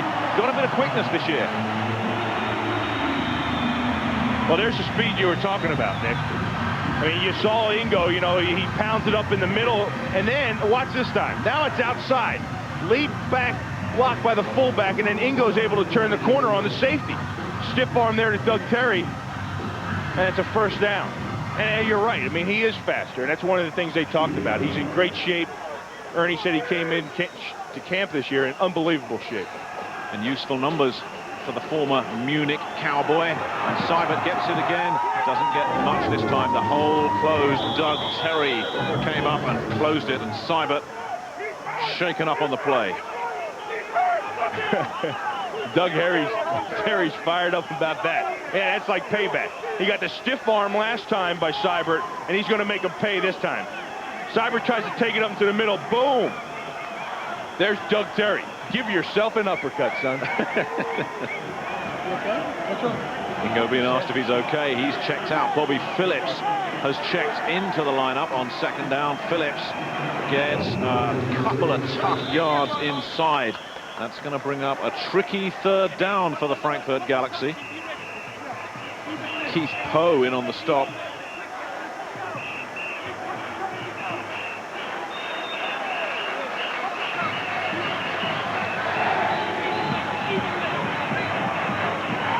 Back, Terry, get him back. A big play early in this first half, and it's a disastrous pitch back from Pallur to Phillips, and there was a miscommunication there, and they did well just to hang on to the ball. Pallur obviously pitching it to an area where he thought Phillips was going to be. That was going to be a trick play. They were going to have a little toss back here to Pallur. Pallur tosses it out. He misses his mark, and Phillips never gets a hand on it. That wasn't a designed run play. That wasn't an actual toss to the outside. It looked like he was going to throw the ball back to Pallur if he had an opportunity to. Which means that Scott Player will kick to Demetrius Martin, and the Claymores should get good field position. Martin with the chance at a return. Cuts inside, gets close to midfield. Met first of all by big Frank Mesmer, who hustled down there. Do you want to meet him? That is hustle. Big Frank lowering the boom, but Scotland, with 12:01 left third quarter, have good field position. Life is The race against yourself. setting goals. Focus. The face plant. Reaching goals. 2,837 free throws. Putting back what you lose. Being the underdog. Life is Beginning. being Me. Life is a sport. Drink it up. It all started with this dime tip. Suddenly, I was the boss. So I gave myself the day off and went shopping. It was so great. Everything I tried on fit like it was cut just for me. Later at the salon, Candace Bergen shows up with my phone bill. This will make your day. Every call was just a dime a minute when I'm home, evenings and weekends. On the way out, I passed the dime on. Who wouldn't want a great rate like that? Call now for 200 minutes free. FX Late Night presents Tom Skerritt. Your real name is Walter? I was a man, now I'm a woman. Emmy winners Ray Walston, Fibish Finkel, and Kathy Baker. I have a sexual appetite. Is that all right with you? Excuse me? In the unforgettable series about an ordinary place called Rome, Wisconsin, and the extraordinary things that happen there. We're dealing with a serial bather. Picket fences. I love this town. Every night at 11. Part of FX Late Night. One place. FX. This year, they're moving me from third base to first. It's a pretty big switch. I just want to be prepared. I still feel a bit small. Got anything bigger? Bigger. Nice reach, Jim. Not bad. Hey, Dave, grab my new glove. Monday, Texas takes on Cleveland, or Montreal meets San Francisco, only on FX. That's Frank Mesmer, number 99, the defensive tackle. He's on the punt team. Now watch him come down here and get a piece of this tackle. I mean, Frank Mesmer does everything. He's a boxer, he's a professional football player, he was a shot putter, and now he's a punt coverage guy. Great hustle, Frank Mesmer. And the Claymores start at their own 47, their best field position by far. An incomplete pass from Spence Fisher to get things started. Cecil Doggett on the coverage. He was looking for Yo Murphy. But Fisher's best starting position before this drive was his own 20s. Now close to midfield. The Claymores really need to put something on the board here. Well, they need to be poised. I mean, there's nothing between the two quarterbacks either. It really is one of those games, It's Bill. identical. So's the score, so the halftime stat. The pitch back goes to Saran Stacy, who can't get much, maybe 3. They're doing a good job containing Stacy. Sean Banks, Bruce Walker combining. Big third down here for Claymore. This third down is going to be indicative of the entire game. They've got great field position. Now they've got to do something with it. And the crowd senses it as well. Listen to those jeers. Fisher picked off. Jack Kellogg down the sidelines and out of bounds. It was Stacy that got him. Bill, you said that was a key play. It was huge for Frankfurt.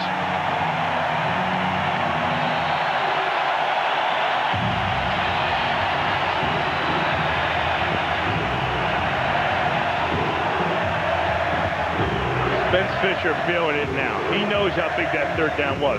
To right of your screen, you're going to see Kellogg step in front of the out. He was covered. You saw the safety 43. Greg Evans there as well. He threw the ball into double coverage. He knew he was throwing into double coverage, so he throws it short, and Kellogg just steps in front of it.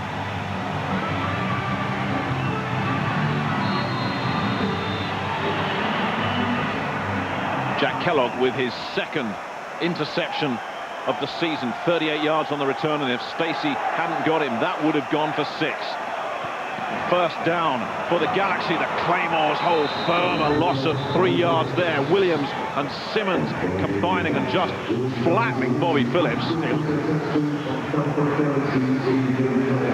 Well, this game needs a big play, and Jack Kellogg has provided it.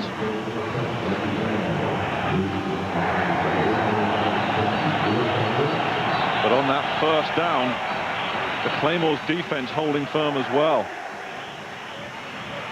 It's almost becoming a battle of wills out there, Bill. I'll tell you, and there was a good opportunity there for Scotland to fold the tent, and they're showing now that they're not ready to yet. Second down, Pallur.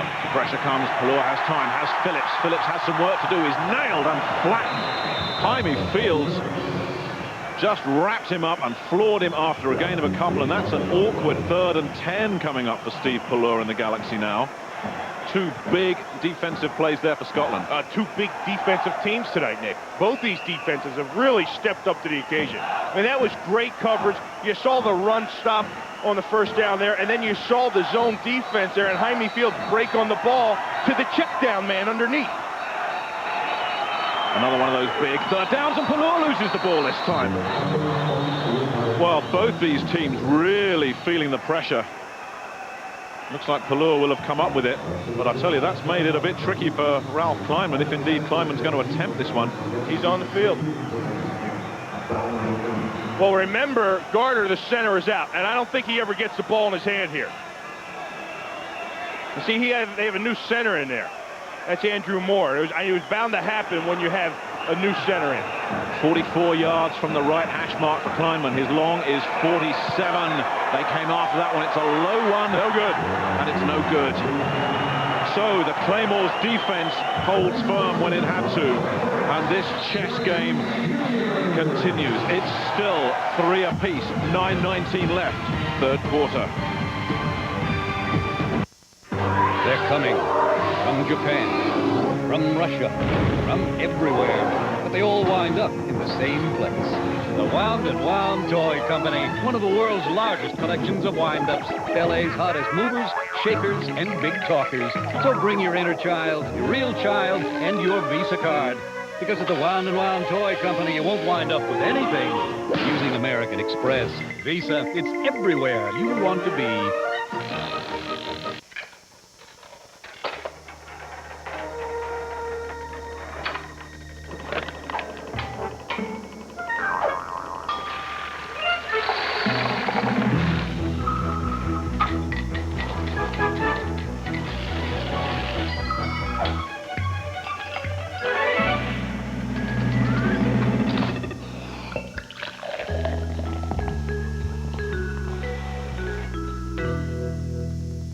Are you tired of struggling with can openers? There's always a sharp metal edge. Ouch! Now there's Perfect Can. It opens the safe, easy way without sharp metal edges. Other openers cut a metal edge that's sharp as a razor. Perfect Can cuts so smoothly, it won't even pull these stockings. The secret is the side winding action. It cuts along the side of the can under the thick safety lip. Tired of messy tinfoil covers? Perfect Can's lids fit safely on top of the can. Ordinary openers get stuck. What a mess! Perfect Can cuts a perfect circle in seconds. The handle turns quickly and easily, then just discard the lid. Perfect Can is dishwasher safe. Now order Perfect Can for only $14.95. Order now, and as a bonus, get the deluxe bottle and jar opener. Pops open the tightest seals, the world's best can opener, and the best bottle opener, all only $14.95.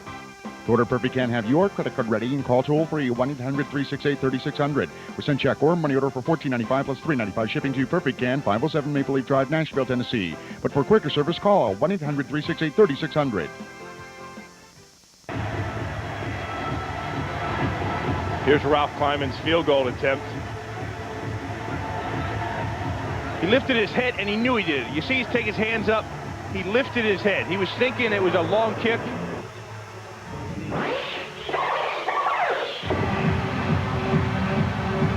To kick it harder, then you got to kick it. Man, you hooked that thing because you thought you were too far away. Look where the hell you kicked it from. So easy, man. Come on, get it right here. And Ernie called it. You got to get it right in your mind, because he's got the leg. There's no doubt about that. And you know, when Ernie tells you to do something, you better believe you guys are going to listen. You tend to do it. First down. Fisher gives to Stacy. A safe play that gets them a couple. Sean Banks, who's been very active at middle linebacker tonight for Frankfurt, on the stop.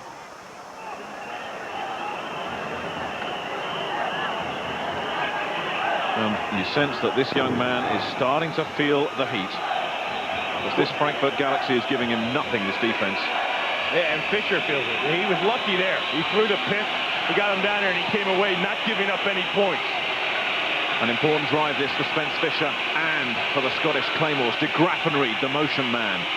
On the ground they go once again, and not much doing again. Just a couple. Hilary Butler eventually stopping Marcus Thomas.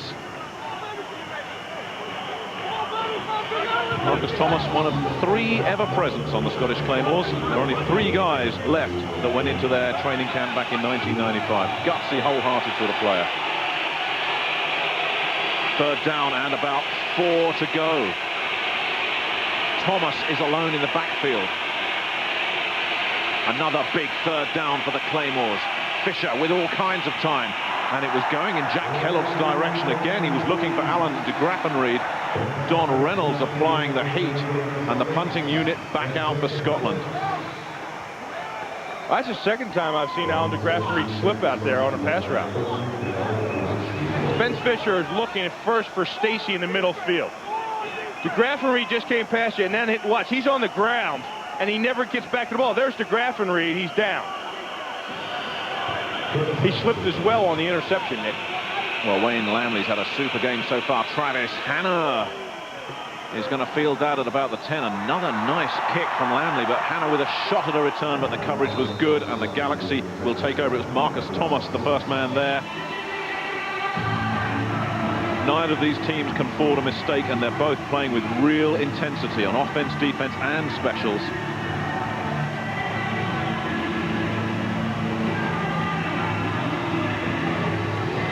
Well, the World League has a lot of players from the NFL, as we know, Bill, but it really just blends together everything. The NFL guys, the guys that are veterans from here, free agents, the national players, and they all just sort of merge together. And by this stage of the season, week 4, they really have started to blend. Well, the NFL sends them over here for experience, but once they're over here, it doesn't necessarily mean they're going to be the guy.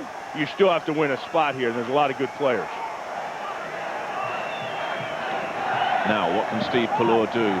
Ingo Seibert trying to turn the corner, using that speed again and picking up around 8 yards before being pushed out by Jaime Fields. And Ingo just getting a bit of attitude there with Doug Terry, who was obviously saying something to him, and it probably wasn't in German. Yeah, well, Ingo can understand it, though.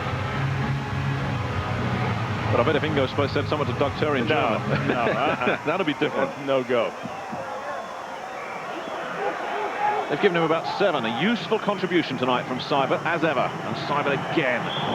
Looks like he may be very close to first down yardage. Larry Williams, number 90, on the stop, and it stopped just short. Another one of those 3rd downs coming up. And Ingo, like I said, Bobby Phillips is usually the guy carrying the ball for him. He was leading the World League in rushing coming in tonight, but Ingo was forced to start because he was the national. 3rd down, Pallur with a very half-hearted quarterback sneak, and I'm not sure he got it. David Barnard and Ron Childs flew in there. He didn't need a lot, but David Bailey was back in the back. Troy Bailey was back in the backfield about 1.5 yards. And they're going to call for the sticks on that one.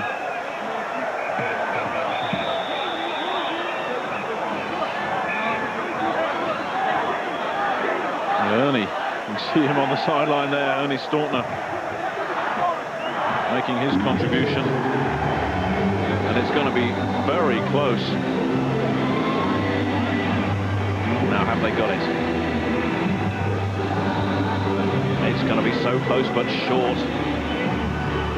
Has the defense held again, or will they go for it here? I think they'd be crazy to go for it on 4th down, and that was a half-hearted effort from Steve Pallur, it looked like. Oh, watch Steve Pallur. This is what goes on in these little pushes at the bottom of the pile. There's Pallur trying to get a yard or two.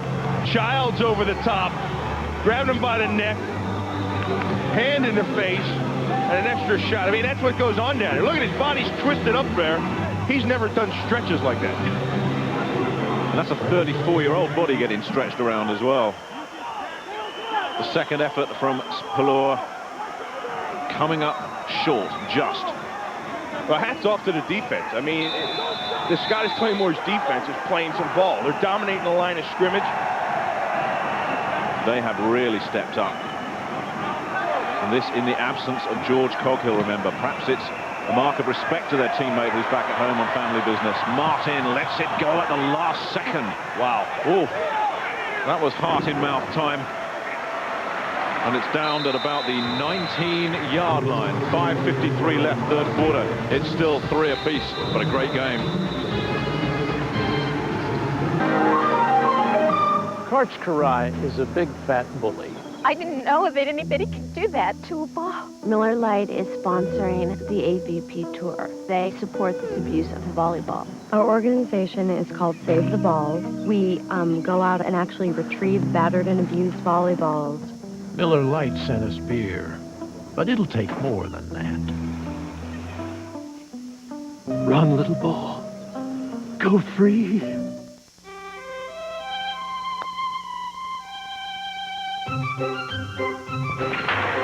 Well, Visa Gold bought you the clubs and the clothes and 3 rounds at breathtaking Pebble Beach. The one thing it couldn't buy you was a single decent shot. I quit! Finish without me! I can't. Those were my clubs. Fortunately, it had enough purchasing power for your next set of clubs. Graphite. Visa Gold, it's everywhere you want to be. They lost pretty much everything. And we were thinking, are we next? I wanted security I could really feel. Introducing Security Link from Ameritech. It gives people a feeling that's hard to find nowadays. Complete peace of mind. 24 hours a day. Now everything's protected, whether I'm home or not. If you've been thinking about a home security system, call now for our special offer. It costs a lot less than we thought. It's so easy to use. Now you can get a home security system from the only advanced communications company in the business, Ameritech, a worldwide leader in making communications easy. Call now for our special free start program. Free installation plus 24-hour monitoring for less than $1 a day. It's a company you can really rely on. Security Link from Ameritech.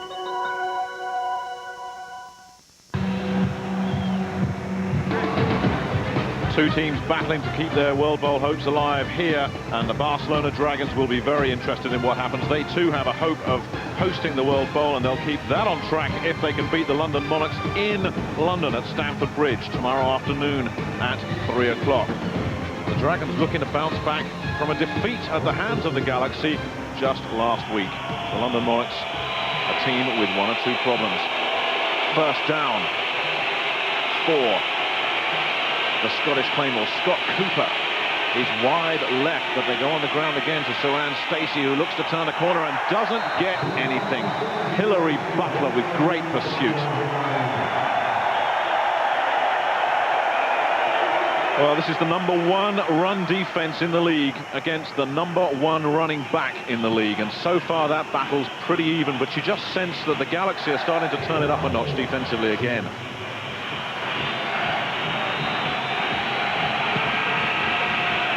Second and 10.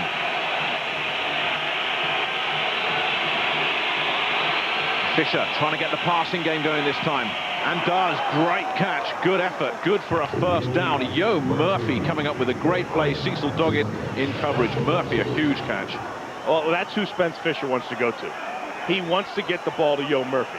And here he's got man coverage on him, and then Murphy runs the post. He beats him inside, and there's no safety inside, and Spence finds him the ball. Now, the key here is they got to get the wide receivers involved for the Scottish Claymore's offense. There is not one wide receiver on their offense with a touchdown. De Graffenried, who's in for Murphy, goes in motion, back on the ground again. In fact, they give it to De Graffenried on the end around, and De Graffenried has first down yardage, and a flag comes in from the Galaxy backfield late. Banks and Hall on the stop, but a flag. Well-worked play, but we'll have to see if it stands up.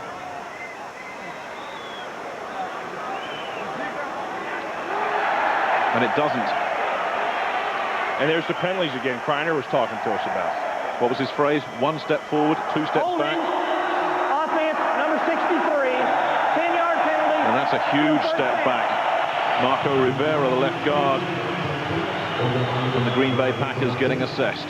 Well, here he is. That's Marco Rivera. Now, on the reverse, he's going to get downfield here, and he's going to hold Hall, the safety. Watch him get downfield and leave this thing.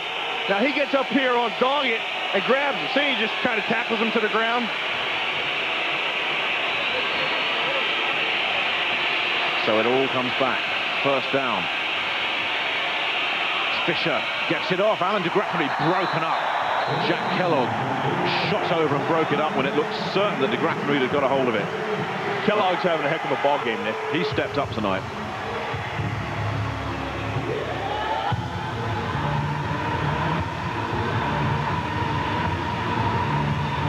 Watch the coverage here.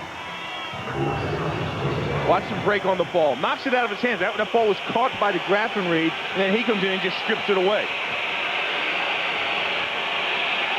Jack Kellogg, who was in camp with the 49ers in '96, played in Canada, played here in '95, now back again. Second down, and loose ball. Flags come in. Frank Mesmer in the thick of the action once again. You know, sometimes they just play these nationals big when they have to, but Ball start prior to the snap. more problems. 72. More problems for the Scottish Claymores. Randy Bierman assessed.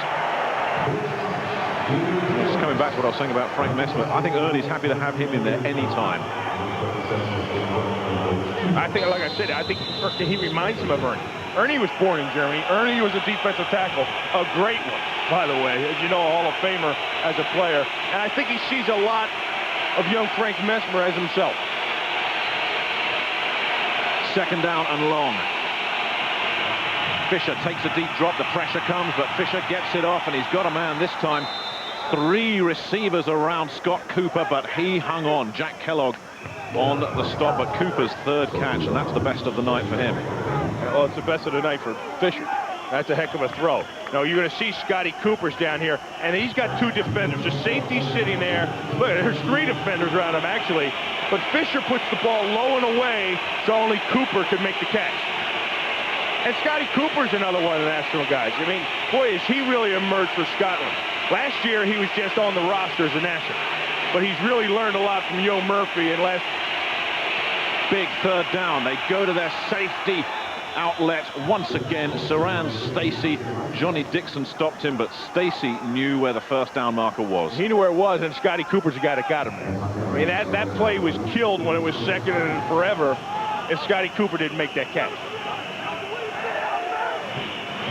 And Kreiner was talking about the penalties, you know, and you talked about it, mentioned 1 step up, 2 step backs. And the thing about it is that he said they're not good enough as an offensive team to overcome the penalties. But they're close to midfield on this drive. The blitz comes. Fisher has to just get rid of it. And that was dangerous pass once again. Cecil Doggett was thinking interception. Scotty Lewis applying the pressure on Spence Fisher, who's having a rough night. The pressure's coming almost every play for Spence Fisher. Yeah, it is. And the guys up front are good. And that's why they're the #1 defense. Watch the front 4, and watch this pocket just crumble.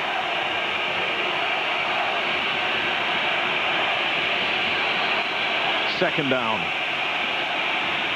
The crowd again into it. They've been into it all night.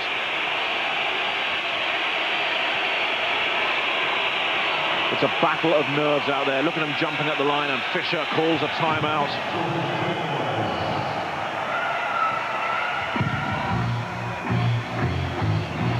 This is what you'd call one of those intense games, isn't it?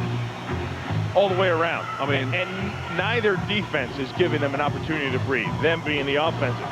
They'll get something going, and then you see swarming defenses all over the place. Well, we're seeing national players contributing on both sides tonight. Frank Mesmer and Scott Cooper, we mentioned. Each team has got 7 nationals on their roster, and they've got to be on 50%. One of them must be on 50% of the time. We've seen Ingo Seibert do a lot for Frankfurt tonight. That's because Werner Hippler, the big tight end who's on the books of the San Diego Chargers, he's out. And Ingo has stepped right in, and they haven't missed a beat. Yeah, and it was important for him to have a big game. because they ran the ball so well with Bobby Phillips and then Hippler as the blocking tight end. They did such a good job of that. So now they take away from the game plan, and they have to put Ingo back there at tailback. We just saw Werner Hippler there on the sidelines. He is a tremendous blocker. Certainly someone that's caught Bill Marcy's eye, and it's a shame we can't see him playing today. The catch by Stacey, who's got a lot of work to do, who can't get past Sean Banks, who holds him up nicely and waits for help from Oscar Sturgis, and that's going to bring up 3rd and long for Scotland. Banks is having a heck of a ball game. I mean, we said at the top of the show that this kid is going to be everywhere. He's their best cover guy, he's their best rush guy, and he's their team-leading tackler. And he's involved in the pass, he's involved, and he's a middle linebacker now, mind you. This ball's thrown to the flat. Look who's the first person there. Well, one of the killer bees, all these guys have stepped up tonight. Banks started 41 straight games for Texas Tech, which is a tribute to his toughness, drafted by the Bengals in '96. 3rd down and long. Another big 3rd down, and flags come in everywhere. And that's the crowd noise. He had the tight end jump early there because the crowd was so loud, he didn't understand the snap count.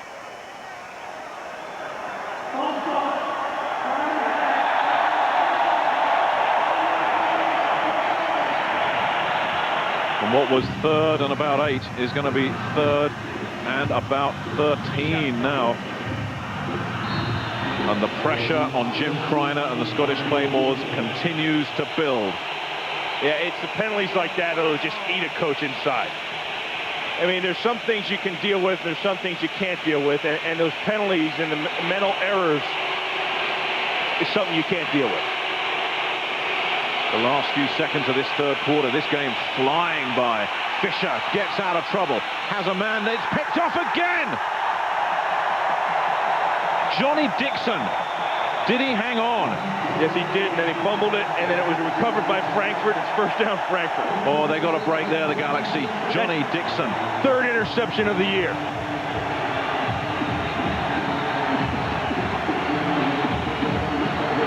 Well, you talked about the intensity and the pressure building in this game, Nick, and everybody feels it.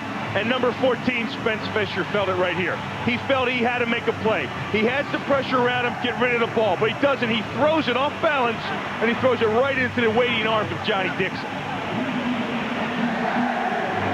Well, Johnny Dixon from Mississippi, another 3-year man here at Frankfurt.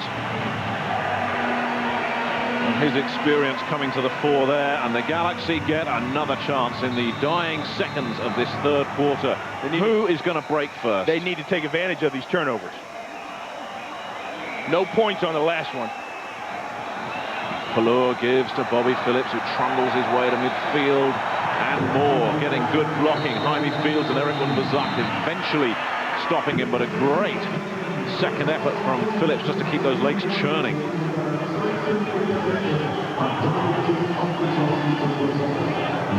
And they'll give him 8 yards for that when it looked like he was stopped after about 3. And that'll do it as far as the 3rd quarter is concerned. The Galaxy have the ball in Scotland territory, looking to break this 3-3 deadlock when we return.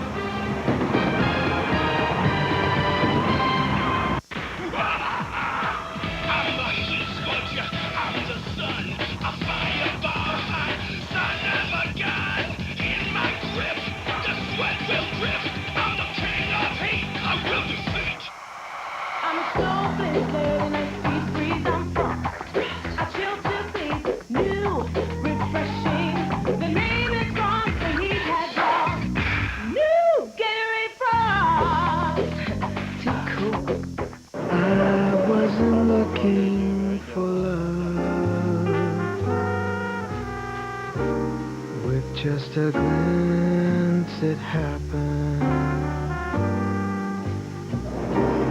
Love came looking for me. Get out of my way!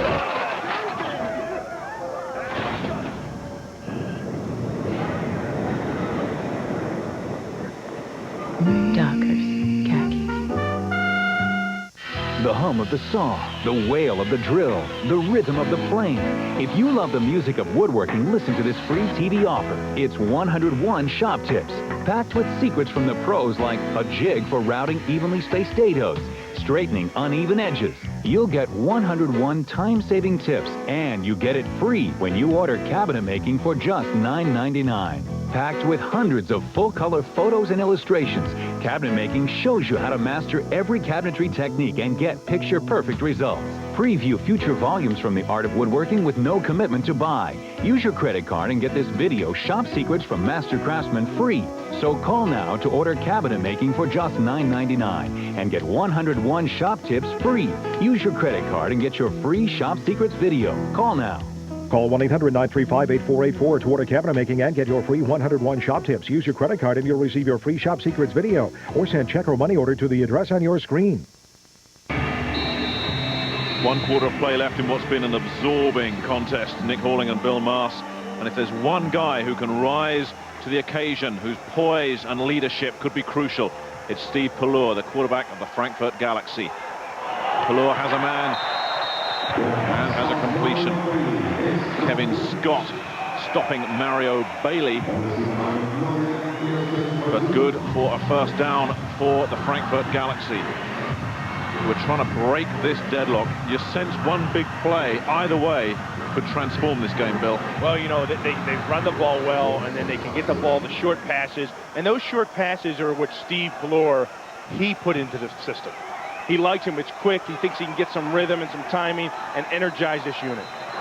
On the ground again, Bobby Phillips doesn't get an awful lot this time. Claymore swarming to the ball. James Logan probably the first man there before the rest of them joined him. Hey, you talk about swarming. This is defense, and they've been doing it all night. Jim Carr, the defensive coordinator for the Scottish Claymores, must have done something to these guys, must have put something in their water, because this is a different group. Their motors are running tonight, and they've been doing it since the opening kickoff.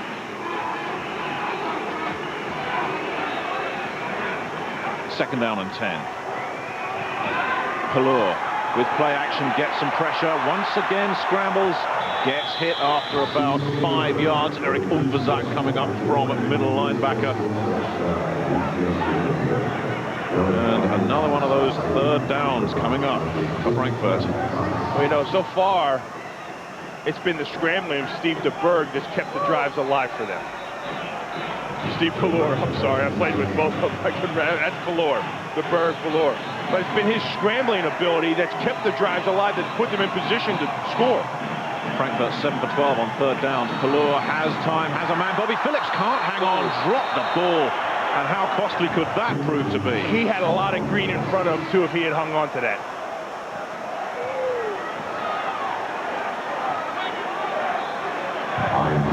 There's Bobby Phillips on the crossing pattern underneath. Right in his hands, thrown perfectly so that he's able to turn upfield. And you see up here, there's nobody up there. That's all green. And now, what can Ralph Kleinman do with a 53-yard field goal attempt that would be a 4-pointer and tie a World League record? We saw Ernie Staunton on the sideline telling him it was all mental, but I'm afraid that one was all physical. It never had a shot. Well, it never had a shot from the snap. The snap was high.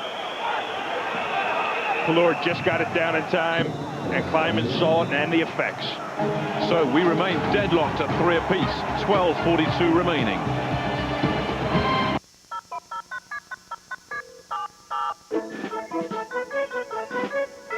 This is the sound of small businesses doing more business with Fridays free. They're doing more because thanks to Sprint, all their long distance on Fridays is free. While the rest of the week, they're still getting Sprint's low flat rates. Even better, call now and get Fridays free until the year 2000 with no term commitment.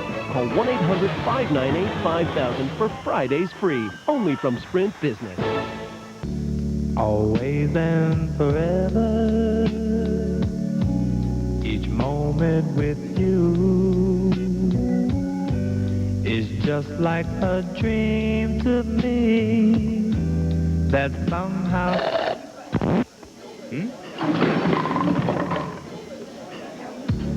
always and forever.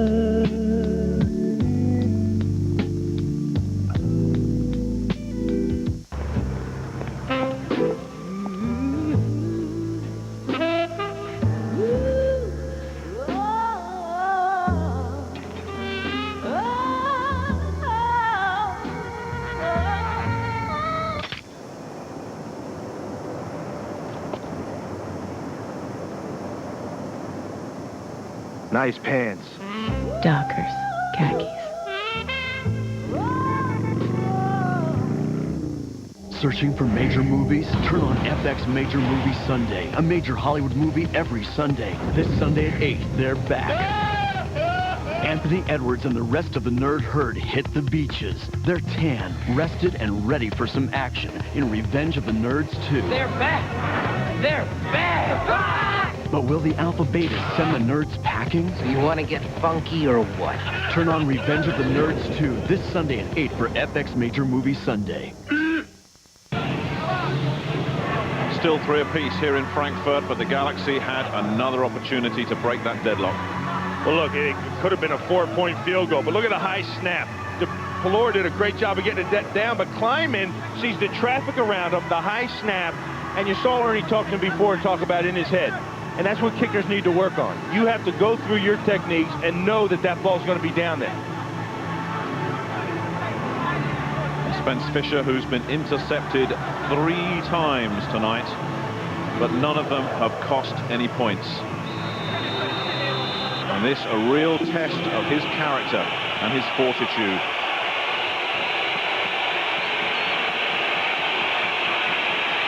On the ground again, Stacey picks his way through. Good yardage for Saran Stacey, who's still on his feet to about the 46-yard line. And a gain of 12 yards for Stacey.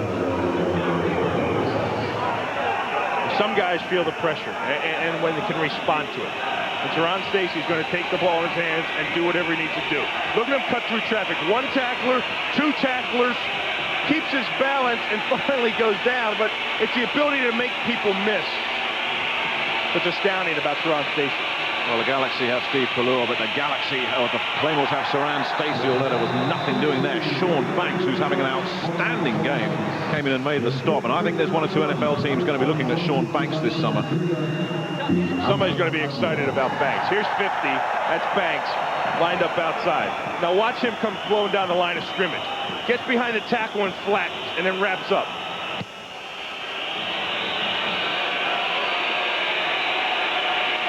A loss of 2 yards for Stacey after the hit from Banks. The crowd really giving Spence Fisher some heat. They stay on the ground. Stacey looks to turn the corner, gets a couple of blockers, gets in trouble, goes down. Andre Bowden eventually with the tackle, but Stacey just ran out of places to go. Well, you run out of places to go, and when that happens, that means you're surrounded. And when you're surrounded, that means there's good pursuit. Look at Oscar Sturgis down here coming down the sideline. Everybody's surrounded. There's Bruce Walker. That's pursuit. It's all purple jerseys right around there. Now that's a flying defense. And this crowd on 3rd down on their feet. And this is where he's been intercepted in the past, Fisher. What does he do this time? And it's incomplete. Yo Murphy was the intended receiver. Cecil Doggett was wrapped around him, and it's incomplete.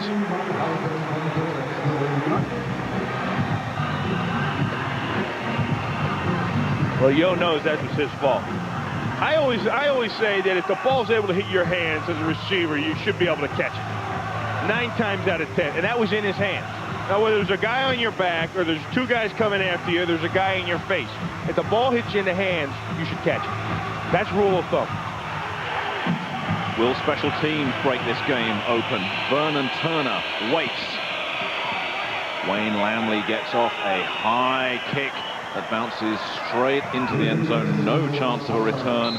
And with 10 remaining in the ball game, we're still tied up at 3 apiece here in Frankfurt. Life is the race against yourself. Setting goals.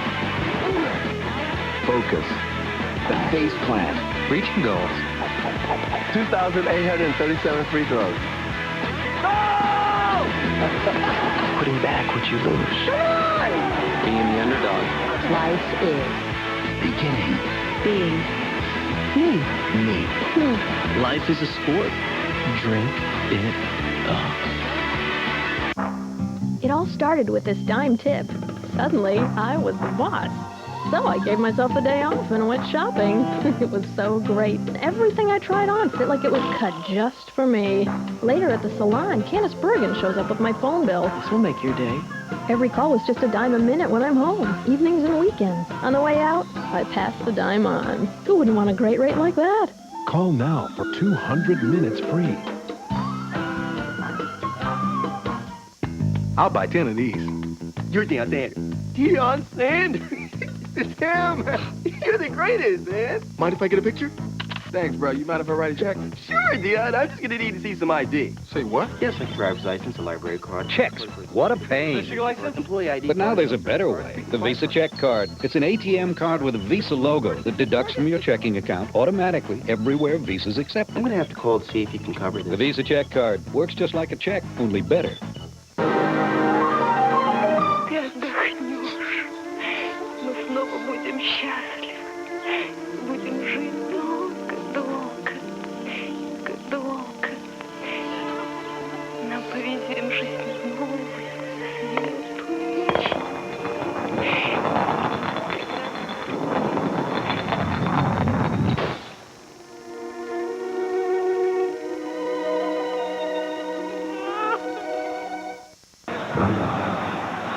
Just over 10 minutes remaining in this fascinating contest. So much at stake for both these two teams. The Galaxy need to win if they want to host that World Bowl, and they want to host it desperately. As for the Claymores, they know if they lose tonight, the season could be all but over for them. Neither of these teams can even contemplate a defeat. And the defenses are showing it on the field. They are playing with that kind of intensity. What is going to make one of these teams break? Pallur fires, has a man, nice catch. First down to Jim Kitts, 12 yards. Emmett Waldron, the Irishman, eventually on the stop. Fleur's doing a nice job of spreading the ball around as well. I mean, they're getting the runs, they're getting Ingo, they're getting Bobby Phillips. Watch them find Kitts underneath here. He also has Morrow, the tight end, up here open as well, but he takes Kitts underneath. And when you get your fullback and your tight end the ball, things are going well for you offensively. Everything can work. 12 yards and a first down. They stay on the ground. Ingo Seibert runs into a brick wall. Wilkie Bazil, the defensive tackle, in on the stop. I'll tell you, a couple. Wilkie Bazil's having a nice game, too. He's been in the backfield a lot. He and Bernard, Larry Williams, the defensive tackle rotation there for the Claymores have really stepped up their play. Watch, they try to get this thing going on the lead, and look who's in Bazil's in the backfield. He beats Sean Harper, 71. He's in the backfield as he gets a handoff. Pallur just manages to dump it off to Kitts. Smart play from Pallur, and Kitts couldn't do an awful lot with it. He slipped, and maybe just a yard, but that was almost disaster for Pallur, who kept his head. Kept his head. He kept his head, and he kept it with people hanging off him. He had linemen hanging around him. His body was twisted as he was going down and had the presence of mind to get the ball out to the flat. That's the experience. Remember when we saw Spence Fisher do that? He threw an interception.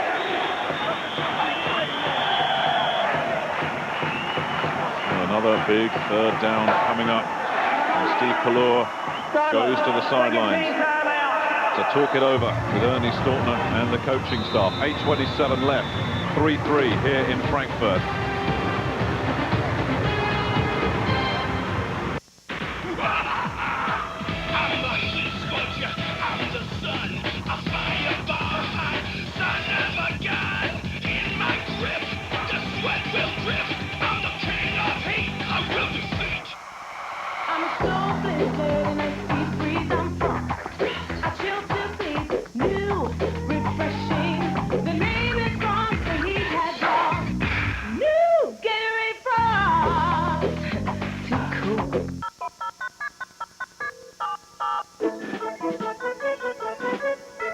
This is the sound of small businesses doing more business with Fridays free.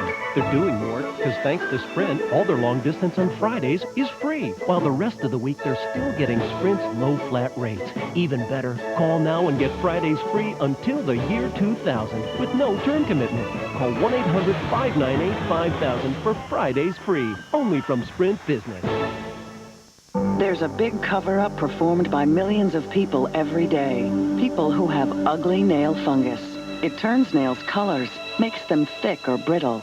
But now you may be able to go barefoot without embarrassment. With more beautiful nails, healthier, clearer nails.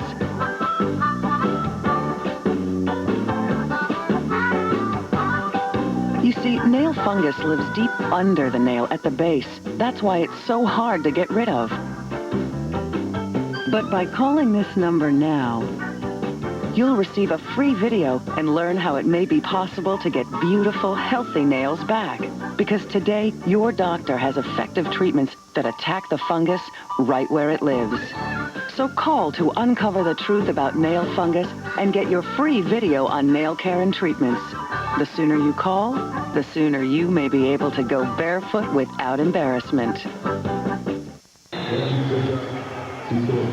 Back in Frankfurt, Nick Halling with Bill Mars. Bill, if you just tuned in, you'd think 3-3, I've missed nothing, but this has been one heck of a game. And it still is.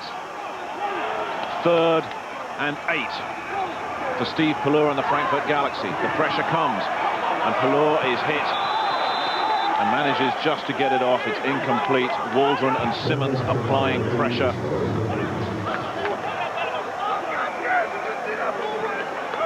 Watch Simmons, 95 left of your screen. Watch him jack up Sean Harper, come underneath, and then get a piece of his arm. So he got a piece of Pallur's arm as he was following through on the throw. Which brings out Scott Player. Dimitris Martin waits at the 18-yard line. Martin gets it at about the 25 and has some room to move here, and is nicely tackled at about the 41-yard line. Good field position once again for the Scottish Claymores. David Webb, the former Scottish Claymore, making the stop on Martin. Jim Kreiner must know that sooner or later, and I'm sure Steve Pallur knows it too, sooner or later, one of these teams has got to make the breakthrough. Well, he hopes sooner because his offense has the ball right now.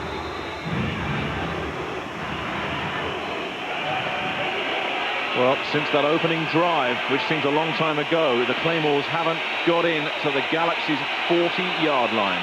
That's how dominant Frankfurt's Galaxy's defense has been, as the incomplete pass goes to Saran Stacey. He's had a few drops to deal with tonight as well, Fisher. He's had a few drops, and the reason that drop was because the ball was thrown low. And the ball was thrown low because Big Don Reynolds had the pressure. I mean, that was just a 3- or 4-step drop, 5-step drop, and the ball out to the flat. You've got to give your quarterback time to make that quick throw. 2nd down and 10. Play action. Fisher finds Yo Murphy on the sideline. That's going to be close to 1st down yardage. Cecil Doggett stopped him. A gain of about 8 for the man who tore the Frankfurt Galaxy to pieces in the World Bowl in Scotland in June. Well, this is a little bootleg. You're going to see Purvis Hunt, the guard, lead the way out here. And he's buying protection. That gives a place for Fisher to set up. And he throws the out. And it's just a little bit short of the 1st down. 3rd and 2, and I swear Spence Fisher's eyes are getting bigger and bigger with every play. They pitch it back to the bread and butter man, Saran Stacey, who has a lot of work to do, and I think he's done enough. Sean Banks inevitably in on the stop.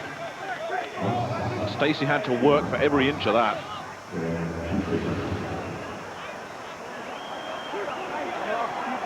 Watch Jared Caiello, number 35, the fullback. Watch him. Look at him seeking out somebody to block and getting up in the hole. And Stacey's following him. He's like, where's my guy? Where's 35? He knows when he follows 35, 9 times out of 10, he'll get the yards he needs. And that was one of those 9 times, because it's a 1st down to Scotland in Frankfurt territory. Stacey again, nothing doing. Don Reynolds wrapping him up. That'll bring up a 2nd down and long. Maybe a yard for Stacey. And the Killer Beast defense, the linebackers, they know about 35. They know about him, and they're looking forward to him, and that's Banks. And Banks told me, he said, I'm looking forward to getting a piece of this guy. So he's got me last year. We played against him in training camp, and we go at it all the time. And so they've got a good little battle going on because the fullback is always trying to seek out those linebackers. Second and long for Fisher, who calls a timeout. The crowd noise getting to Spence Fisher without any doubt. They knew it was going to be tough in this stadium, Bill. They talked about it all week. They prepared. They had guys out there yelling, making noise so they could get the signals called. Jim Kreiner told the group, he said, hey, play through the whistle. Because there's so many whistles being blown out here, you never know which one is the right one. So he said, just keep playing. Let the referees come stop it. That's a good philosophy when you're on the road. You have to have that kind of mentality and that kind of focus to come into a hostile atmosphere like this and play well. And for the most part, the Claymores have done a good job of keeping that focus. Well, the attendance, 32,000 tonight. They're making enough noise for 62,000, quite frankly. But, you know, with 5:36 left in this game, if the Claymores could just get a field goal out of this drive, it really would put them in pole position because both defenses have been so dominant throughout the game. Well, yeah, you're right. Anything could go in this game. A field goal, they would be happy. But for the Claymores, somehow along the lines, Nick, they've got to put the ball in the end zone because they really haven't been able to do it. Anything will do for either of these two teams. Fisher swings it out to Stacy, who's got some room with Don Reynolds in pursuit, and Reynolds stayed with him. Cecil Doggett giving him an assist. And that's going to bring up another one of those awkward third downs that the Claymores have had trouble with all night long. Well, you know, when they run the screenplay, this is all Stacy, because the linemen never get out here to set up the screen. That's all Stacy. He's just out there with all purple shirts, and look at him fighting for yardage. Third down and about 5 to go. The clock continues to run. 5 minutes left, 3 apiece. Fisher in trouble, gets rid of it. Great pressure.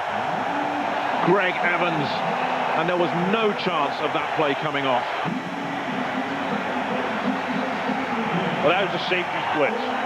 They had Hall in there. They had Evans in there. There's Evans. And watch him come off the corner, untouched. Fisher sees him, and he gets the ball away just in time. And he's lucky a receiver was there, Yo Murphy, that time. Or again, he would have been called for intentional grounding. That's exactly what happened on the intentional grounding call. Travis Hanna waits at the 10. The crowd on their feet as Wayne Lemley looks for the corner. And he doesn't get it. It goes into the end zone and through the end zone for a touchback. Frankfurt with 4:45 remaining in what has been a fascinating contest. Both offenses got on track early, got themselves a couple of field goals, and since then, defenses on both sides of the ball have dominated. Yeah, the defense has done a great job. You saw Ernie sitting there and talking to John Paul Young, defensive coordinator, Ray Woodard. And those guys have done a good job, and their defense has really done a good job. We talked about the emotion, and it's amazing to me that both the defensive units, none of them have lost their fire in the second half. If anything, they've gotten better. And we came in, I have to say, Bill, asking questions about this Scottish Claymores defense. They've risen to the occasion as well tonight. But can the old campaigner Steve Pallure put one over on them as this game starts to wind down? Bobby Phillips doesn't get much. Jaime Fields was there to meet him at the line of scrimmage. Second down and long for Frankfurt. Jaime Fields, Wilkie Bazil. Again, I can't emphasize enough what a great job they've done all night. The thing is, Bill, we've called so many names and numbers on both defenses. Everybody's stepping up, as you say. Well, and I believe it is stepping up, Nick, because the offensive lines for both these teams are pretty darn good. But tonight, the defenses are just playing extremely well. Pallure on second and long. Pressure comes again. Pallure has to get rid of it and does to Vernon Turner. The crowd on their feet as Vernon Turner scoots for 16 yards. Loose ball. And it looks like the Galaxy may have recovered it. Fields was on the stop. They may have blown it dead anyway. But suddenly that ball squirted out of there.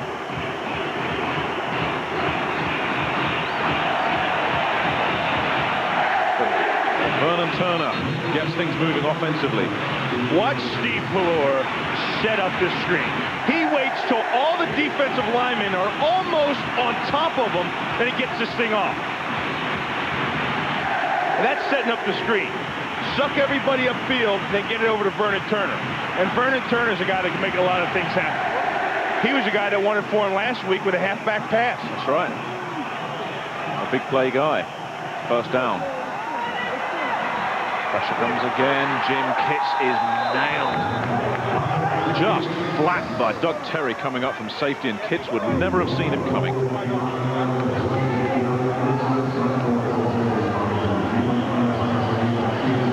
A gain of 2, and they were tough yards for Jim Kitts. Soon they're going to find this guy, and they're going to see that he's open. They've missed him about 3 times. He's in the middle of the field, wide open. Somebody upstairs has got to see that and call his number and say, Steve, find the tight end. It's number 85, Vince Marrow. Pallor goes down, sack. Keith Poe with his second sack. Jason Simmons in on it as well. And that brings up 3rd down and 15.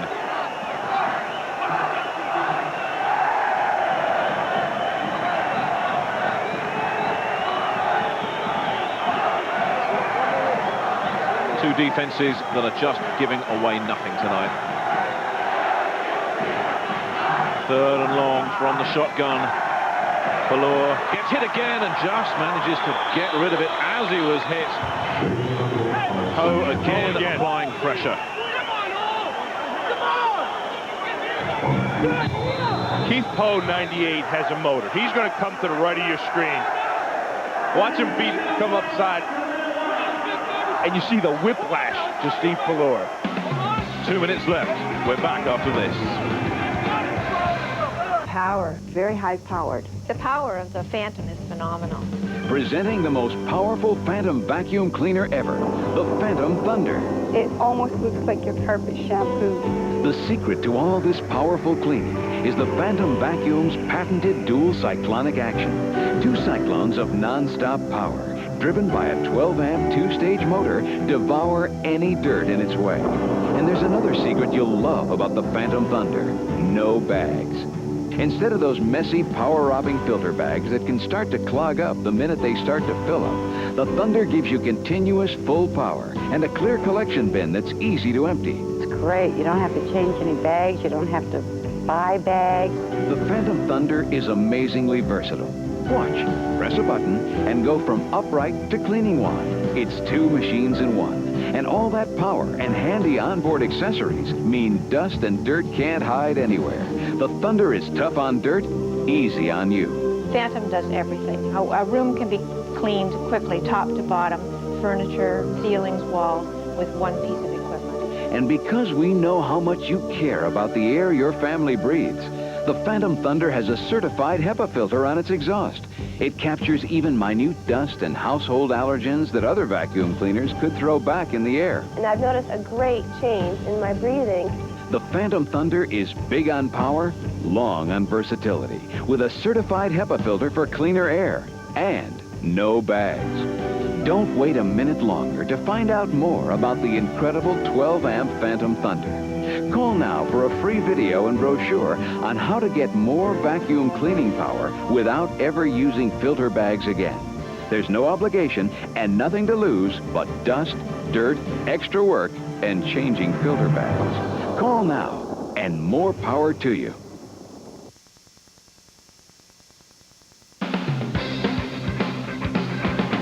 Today's game has been brought to you by Dockers Khaki. Hey, nice pants. And by Ryder. When you're getting ready to move, make sure your first move is a call to Ryder at 1-800-GO-RYDER.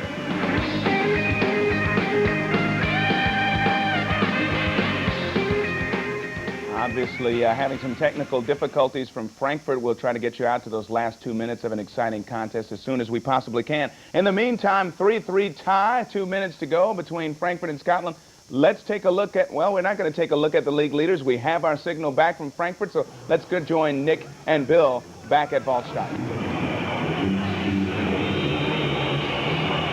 Well, in the understand you've had satellite difficulties back in the USA, but you've missed a punt from Scott, player, and a return from Demetrius Martin, and player clearly angry with something. The tension in this game getting unbearable. Well, for everybody. Your punters are mad. And both of them have had some workouts tonight. And the Claymores have 1:47 left. First team timeout. And a 30 timeout seconds. called. Timeout.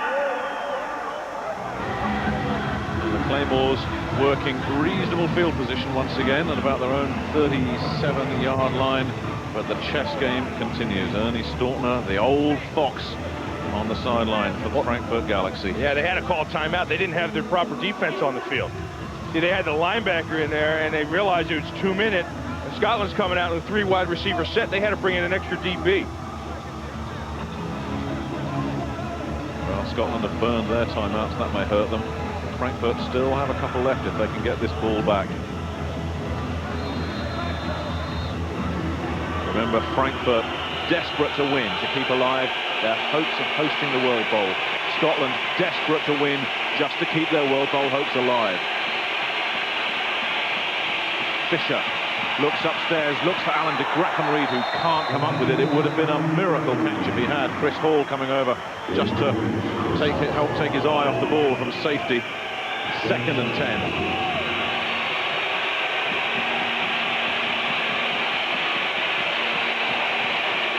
Play action. You've got to roll out, move the pocket, get outside, use the bootleg like you were before. Work the sidelines with the short passes, move down for field goal range.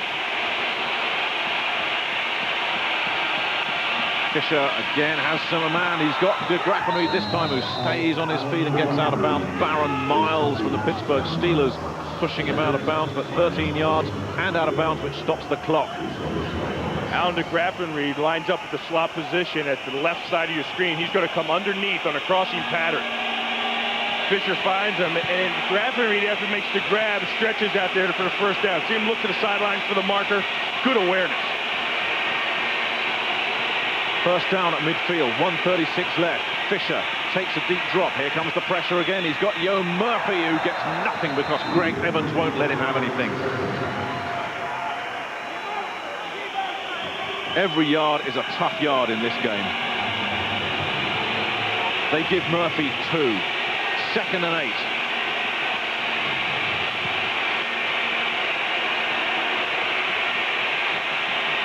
The swing pass to Murphy. Murphy wrapped up by Johnny Dixon. Murphy staying with it, trying to get out of bounds. And eventually does get manhandled out of bounds. Hillary Brooks was in there. Hillary Butler, rather, was in there. Yeah, but they don't stop the clock. He was wrapped up before he was out of bounds, so the clock keeps running, and the Claymores can't stop it. Under a minute now. 45 seconds on the game clock. 3rd down and 7. Fisher drops. Goes for it all. Has he got a man? He has! Touchdown, Scotland! Alan de Grafenried. Would you believe that? With 33 seconds left. What a catch. And look at these fans. They are stunned. So was Ernie. They've been waiting for that for the latter part of 4 weeks.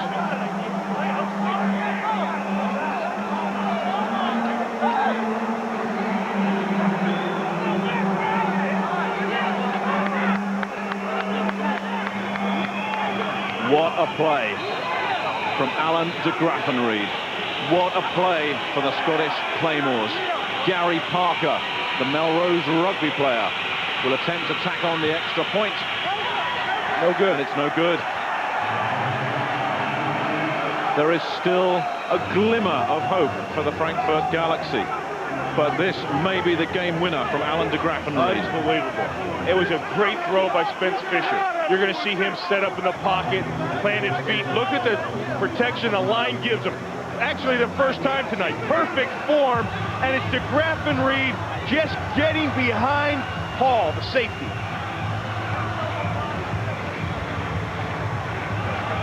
Beautifully thrown ball. Great catch over the shoulder. And look at the excitement on Fisher's face. And that's what he needed. And I think that's what the Claymores needed. I think they need that one big play from their wide receiver, that long bomb, the long strike, to really ignite this team and get them back on track to what they had last year, Nick. Yeah, you wonder if this is the moment that the season has turned for the defending champions. If they do indeed hang on for the win here, they're locked up at 2-2 with Frankfurt. Everything's still wide open. But is there another twist left? There's 33 seconds left.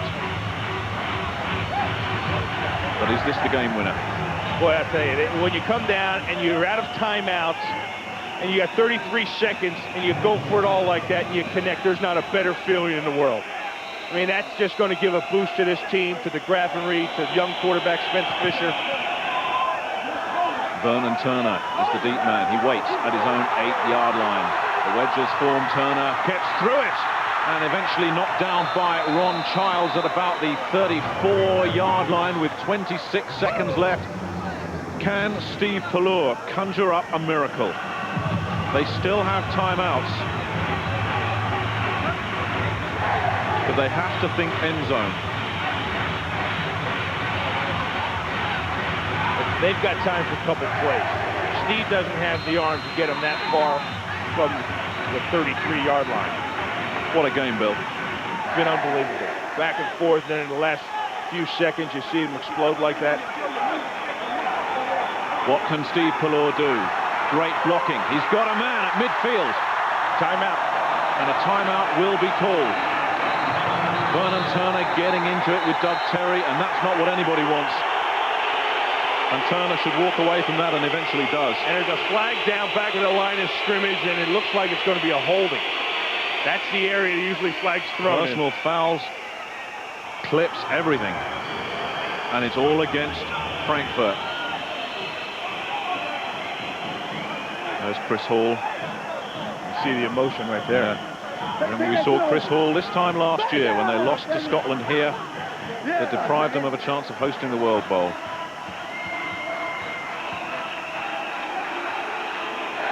That's a chop block. Ron Collins. And that pushes the big game further back. But Chris Hall, well, his face a year ago told a tale, and it's telling a tale again tonight. Here's Collins, 65. Now, what happens is they call him on the double block. You can't be engaged with a pass rusher and have somebody else step in. And actually, it shouldn't have been called on Collins. It should have been called on Ingo Seiberg. First, and a long, long way for Steve Pallur, and it's incomplete. And time running out for the Frankfurt Galaxy, and with it, the chance of hosting the World Bowl, possibly going for another season. And for the second year in a row, it's going to be the Scottish Claymores that deprive them of the chance of hosting. Well, Steve will have one more shot here at it all, but for the most part, again, it's Jim Kreiner. Jim Kreiner's magic down here. He is unbeaten in Ball Stadium. Well, shattered faces on the sidelines for the Galaxy, especially on their defense, which has been magnificent tonight. Both defenses really have risen to the occasion. This should be the last play, and Pallur has just got to hope for the very best. Everybody's up there, and it bounces around and falls incomplete, and a magnificent game is over. And the Scottish Claymores have reignited their season. Ernie Staunton's team drops to 2-2. Jim Kreiner's team improves to 2-2. And the World Bowl season very much alive for both of them. What a great game, Bill. It was a tremendous game. Big defensive effort. I mean, there was a lot of emotion played tonight. And we talked about it for the most part of the game, that something's got to break here. And for Chris Hall, it's a shame and a tragedy that it happened with 30 seconds left to go in the game, that he let his receiver get behind him. That should never happen.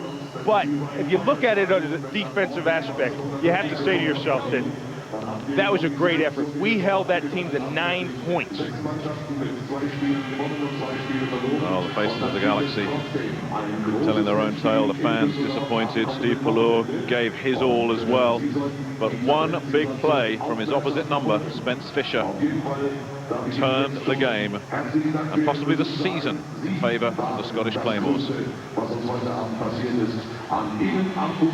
Grab and read the slot receiver at the top. He's just going to beat his man. Now, when you're at this point in the game, there's 33 seconds, and you're only rushing 4. There is no way you should let anybody get behind your safety. When you're only rushing 4 defensive linemen and there's 30 seconds left to go in the game, you drop everybody back, and your safeties have to be deep as the deepest. And something in all the excitement that we omitted to say, Bill, I mean, 33 seconds left in the 4th game of the season. That was the first touchdown pass of the season for the Scottish Claymores. And they need that. And what a time to get it as well. And that improves both teams to 2-2, and their World Bowl hopes for both of them very much alive. Great game here in Frankfurt. For Bill Mast, this is Nick Halling saying thanks for being with us. Hope you enjoyed it. 9-3 Scotland over Frankfurt tonight.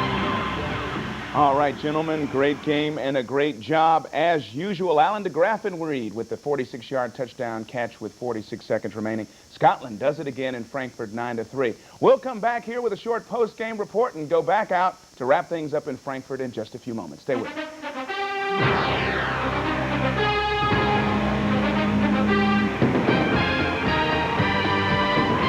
So you're building that deck with Time Life to help you along. So you might want to add some built-in benches. Page 50. How about a brick patio? Guaranteed weed-proof and a lot easier on your checkbook than some contractor would be. Now with Home Repair, you get 2 books for $2. Order decks, porches, and patios for just $1.99 and get kitchens free. Those new countertops sure look good, and doing it yourself probably saved a bundle. So you could do that built-in recycling bin she wanted. Step by step, Time Life makes it easy. With Home Repair, you get professional results at do-it-yourself prices. Use your credit card to order decks for just $1.99 and get kitchens free. Home Repair makes you a real hero around the house. So why don't you give them a call? They'd probably love to hear from you. Call 1-800-571-0707 to get 2 books for only $2. Use your credit card to order decks, porches, and patios, and you'll get kitchens free. Or send check or money order for $1.99 plus $3.95 shipping to the address on your screen. Scottish Claymores an exciting 9-3 winner at Frankfurt tonight at Waldstadion. Jim Kreiner moving to 4-1 lifetime against the Galaxy. He is standing by now. Let's send it back out to Frankfurt where Nick and Bill have Jim Kreiner. Guys? Confirmation of the final score here in Frankfurt. 9-3 Claymores over Galaxy. A magnificent game by both teams, and I think down on the sideline, if he's still standing up, is the winning coach, Jim Kreiner. Jim, congratulations. How important was this win for the franchise? Thank you, Nick. This may have been the most important game that we've played since the World Bowl game last year because, you know, we had to get ourselves up off the floor and make a comeback against a very, very good team that was riding two great victories. And it was a slugfest, a typical game between the Galaxy and the Claymores, and big game for our players. The emotion that this will give us, hopefully will give us something to build on after 2 bad weeks. Coach, after 3 weeks, you were talking and we talked, and you said, we just don't have the big plays. What a time for the big play to come. Oh, it sure was. You know, we knew Allen was capable of it, but he hadn't made the big play, and this time we hung in there and did it. And you know, it was a great team effort. The offensive line gave Spence time at a time when they were bringing their best heat, and we got him in man coverage, and Allen showed the kind of speed that he has, and it's just a perfectly timed throw. Coach, I saw your game last week, and this week, this defense looked incredible, even without your leader, George Coghill. They played very, very well. I can't say enough about that, not only the way the front seven played, but the way we covered. And this is a football team we played today that's been running and throwing the ball very well behind an outstanding quarterback in Steve Fleur. And I can't say enough about the way our players handle the whole pressure of the situation. Now, I'm sure you're not a superstitious guy. I know you coaches aren't at all, Jim. But, I mean, this is a bit of a lucky ground for you. I mean, this is 3 years running you've done the business here. What is it about the Waldstadion? I don't know. We've been very fortunate. I think the key is we enjoy the crowd. We get into the game. And also, maybe our players are just becoming of age a little bit. And, you know, you have to win a big game like this before things will sometimes start to fall in place for you. And hopefully that's what the win here today will do for us. Jim, congratulations. Very nice job, and the season's alive. Thanks for joining us, Jim. Thank you very much, Nick. I want to say hi to my beautiful daughter, Kelly. You just did it. Sneaked it in there. Bill, I think we're going to take another look at this game-winning touchdown from Alan de Graffenry. The big play when they needed it. It was unbelievable. They rushed 4 defensive linemen, and the offensive line gave Spence Fisher time. It's the best he looked in the pocket. And over-the-shoulder catch. You talk about the big plays. You talk about it at a big moment. And Allen was just unbelievable. And that's the toughest catch to catch when you're running downfield and over the shoulder. And there's the guy that did it. Allen, great catch. How about it? Hey, thanks a lot. I felt really good about the throw. Spence laid it right in there for me to catch. It was just like that and go. You know, the safety kind of sat and looked at me crazy, and I just had to change speed a little bit on him and went by him. Yeah, you said he sat and looked at you crazy. I mean, I couldn't understand why the safety was up there and how you got behind him. Can you explain it? I guess what he was expecting me to do was go to the corner because I had done it a couple of plays earlier. And he just kind of looked at me, and I kind of lowered my hips like I was going to sit down, and I just turned it back on, put it back over in overdrive, and went by him. And Spence, you know, like I said, laid it right in there for me. Alan, this is Nick Halling. Alan, Hey, it's been a quiet year for you. I mean, how important was this catch for your season? This catch, I mean, I was getting beat up a little bit today. I took a couple shots. I didn't, you know, late shots and things like that. Ankle was hurting me a little bit. And this is really a boost for my confidence as well as my team, you know. It's important that we all stay together. We had a little bit of a rough week. We got it back together, and this is a great win on the road that's going to take us into the World Bowl, you know. How important was this game for your team as a whole? I mean, some of the things that we've been going through, one of our captains, George Coghill, had to go home. God bless him. And, you know, he's one of our leaders on the field defensively, and I feel like we came together without George, who was one of our dominant players, and we felt like we had to do it as a group. And, I mean, this is just an incredible boost.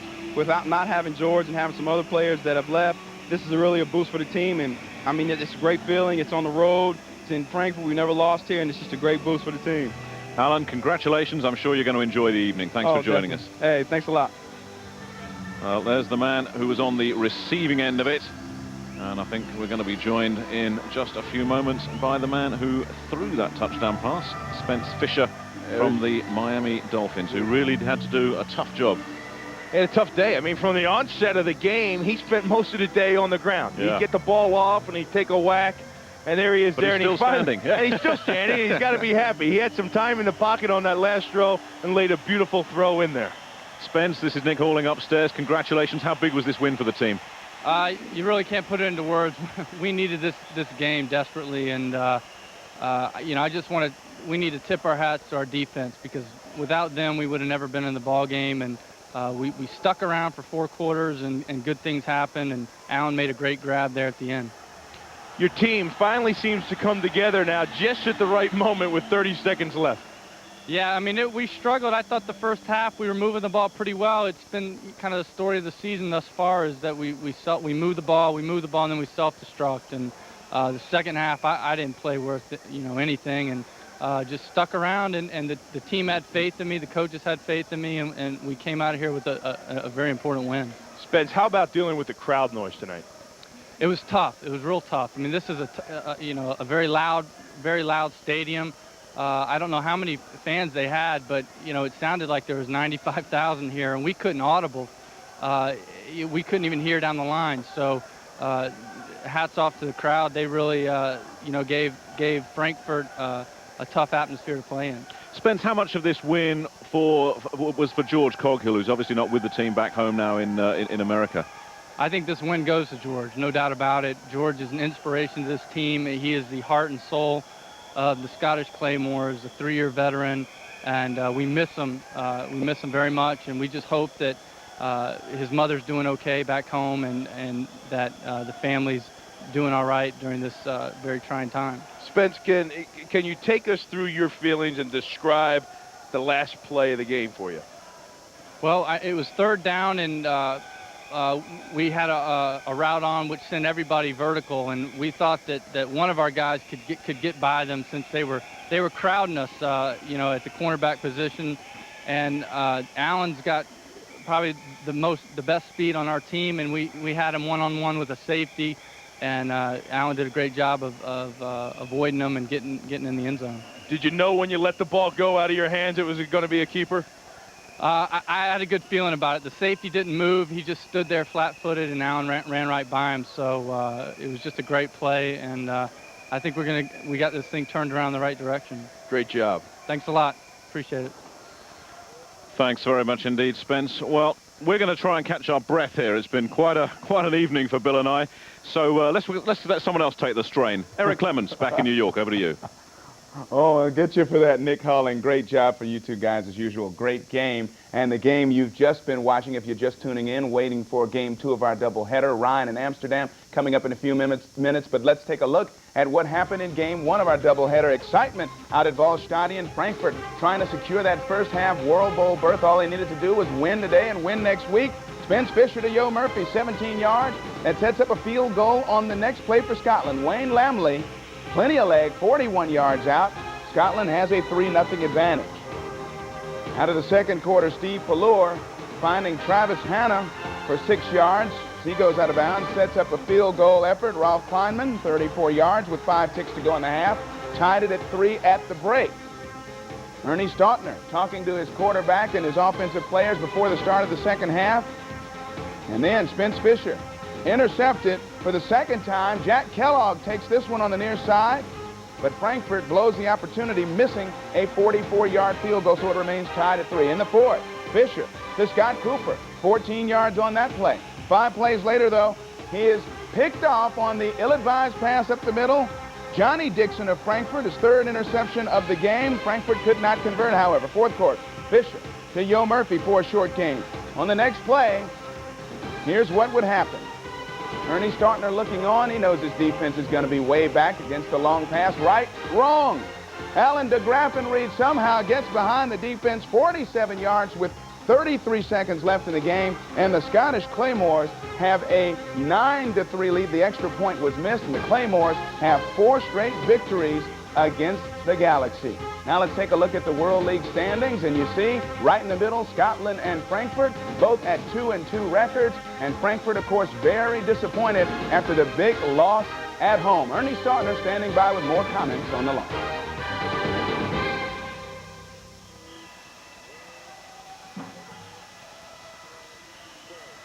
Thanks very much indeed, Eric. Yes, down on the field, the losing coach, Ernie Stautner of the Frankfurt Galaxy. Ernie, every time the Galaxy seems to get themselves in a position to host the World Bowl, along come the Claymores. What is it about this team and playing the Galaxy?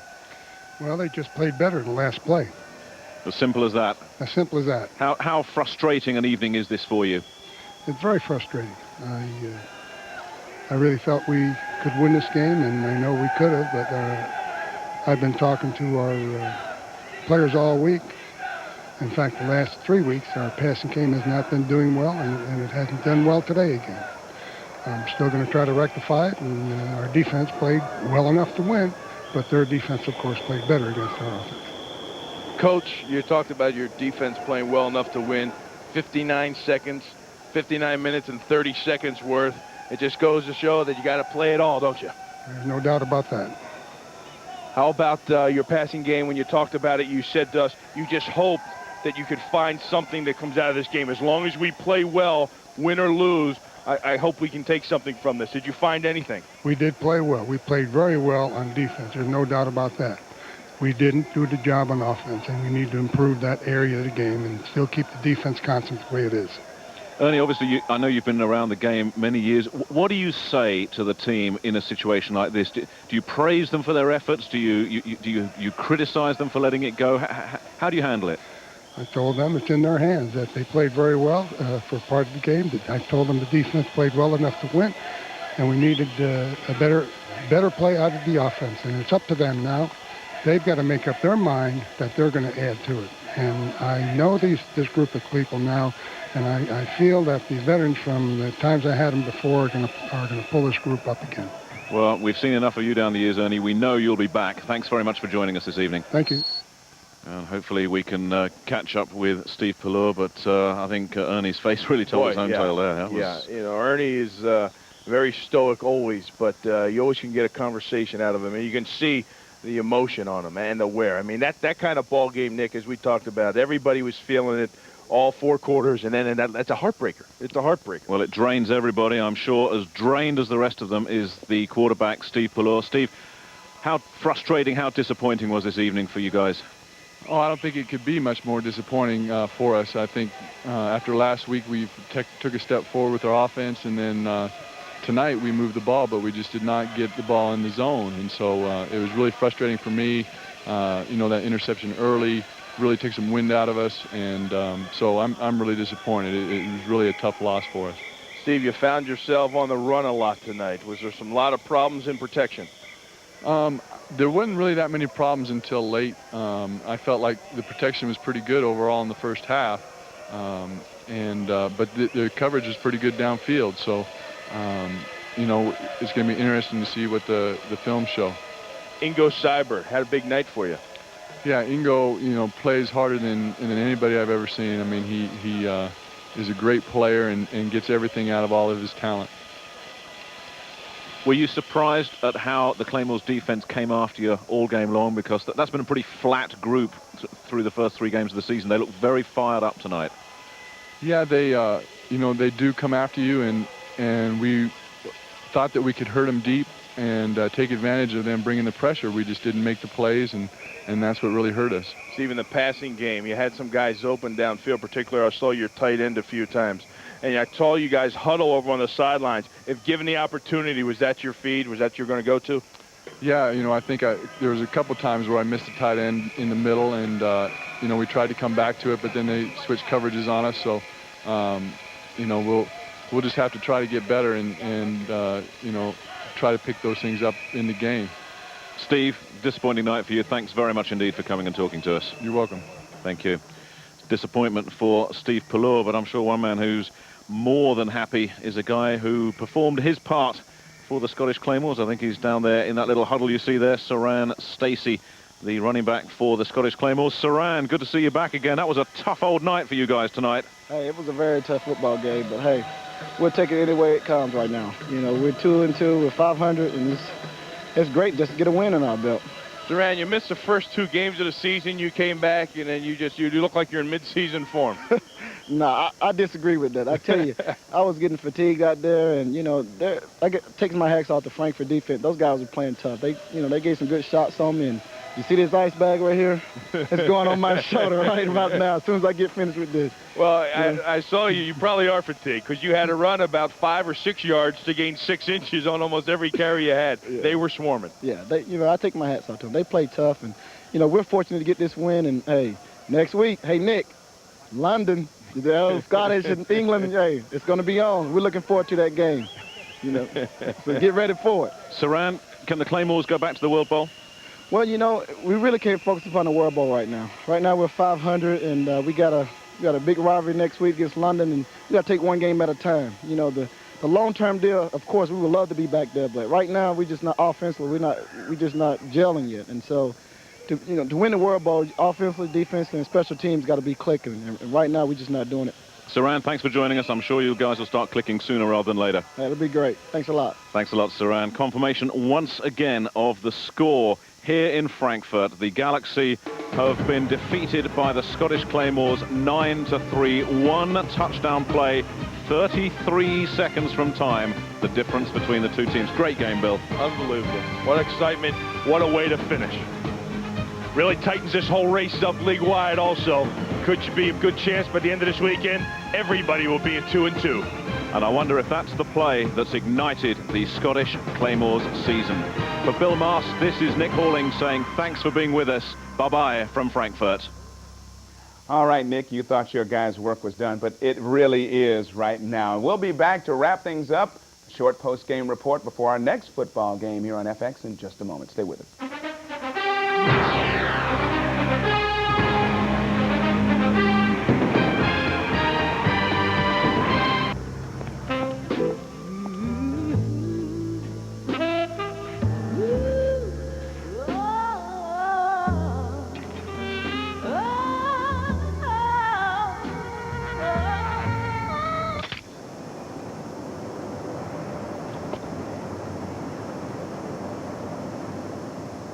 Nice pants. Dockers, khakis.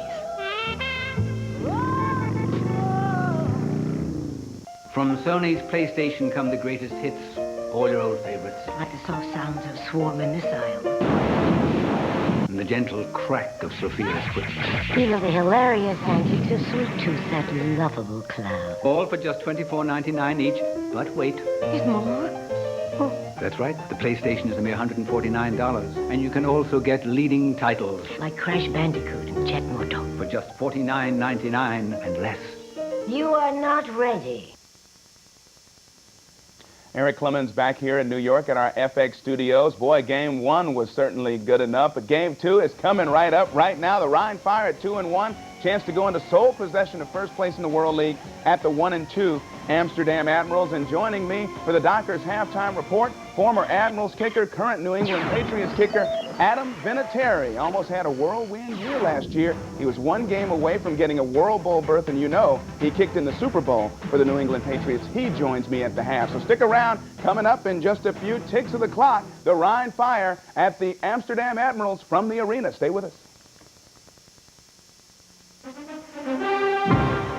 You are watching World League Weekend on FX.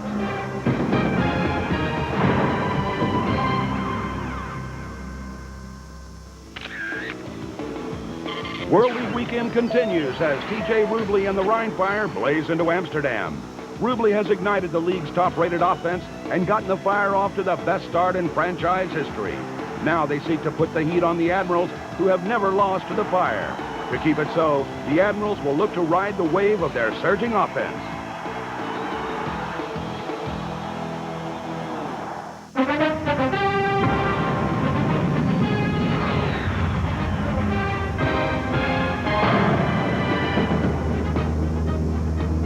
Amsterdam, the Netherlands, small town with its busy canals and nostalgic train travel is where we'll go for Game 2 of our World League doubleheader this afternoon. And how do you do, everyone? Eric Clemens back at our FX studios here in New York. You're going to see a good one. The Rhine Fire, led by a red-hot quarterback in T.J. Rubley, second-rated passer in the league, has 6 touchdown tosses in his last 2 games. He'll go against an Amsterdam team that found its offense last week with 34 points against London. And you don't want to miss the Dockers halftime report. I'll be joined live in the studio by a special guest, Adam Vinatieri, the former Amsterdam kicker and current New England Patriots kicker, will talk some football with me here in the studio. But right now, time to get out for some football to the arena in Amsterdam, where Mark Champion and Wayne Fonts are standing by with the call. Welcome to Amsterdam Arena. This beautiful facility completed just a year ago. It has a retractable roof and fans that like to make a lot of noise. Hi, everybody. I'm Mark Champion, along with former Detroit Lions head coach Wayne Fonts. Wayne, Rhine Fire comes in #1 offense in the league. One of the reasons, offensive line. Oh, Mark, good offensive line. Big offensive line. 4 of the 5 players allocated from the National Football League. It's a line that's very intelligent, very quick. It opens holes to Juwan Carter and other backs. You betcha. And, of course, a potential problem today will be at right guard.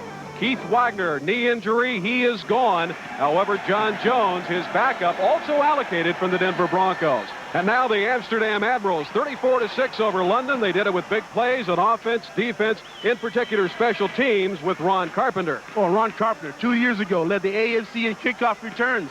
This year, he's the best in the World League. A very explosive player, a very explosive football team. 33-yard average. You know Galen Hall is going to try to kick it away from number 21. Kickoff is next. Stay with us. We'll be back after these messages. Today's game is brought to you by Dockers Khaki. Hey, nice pants. And by Ryder. When you're getting ready to move, make sure your first move is a call to Ryder at 1-800-GO-RYDER. Searching for major movies? Turn on FX Major Movie Sunday. A major Hollywood movie every Sunday. This Sunday at 8, they're back. Anthony Edwards and the rest of the nerd herd hit the beaches. They're tan, rested, and ready for some action in Revenge of the Nerds 2. They're back! They're back! But will the Alpha Betas send the nerds packing? So you want to get funky or what? Turn on Revenge of the Nerds 2 this Sunday at 8 for FX Major Movie Sunday. This year, they're moving me from third base to first. It's a pretty big switch. I just want to be prepared. You still feel a bit small. Got anything bigger? Bigger. Nice reach, Jim. Not bad. Hey, Dave, grab my new glove. Monday.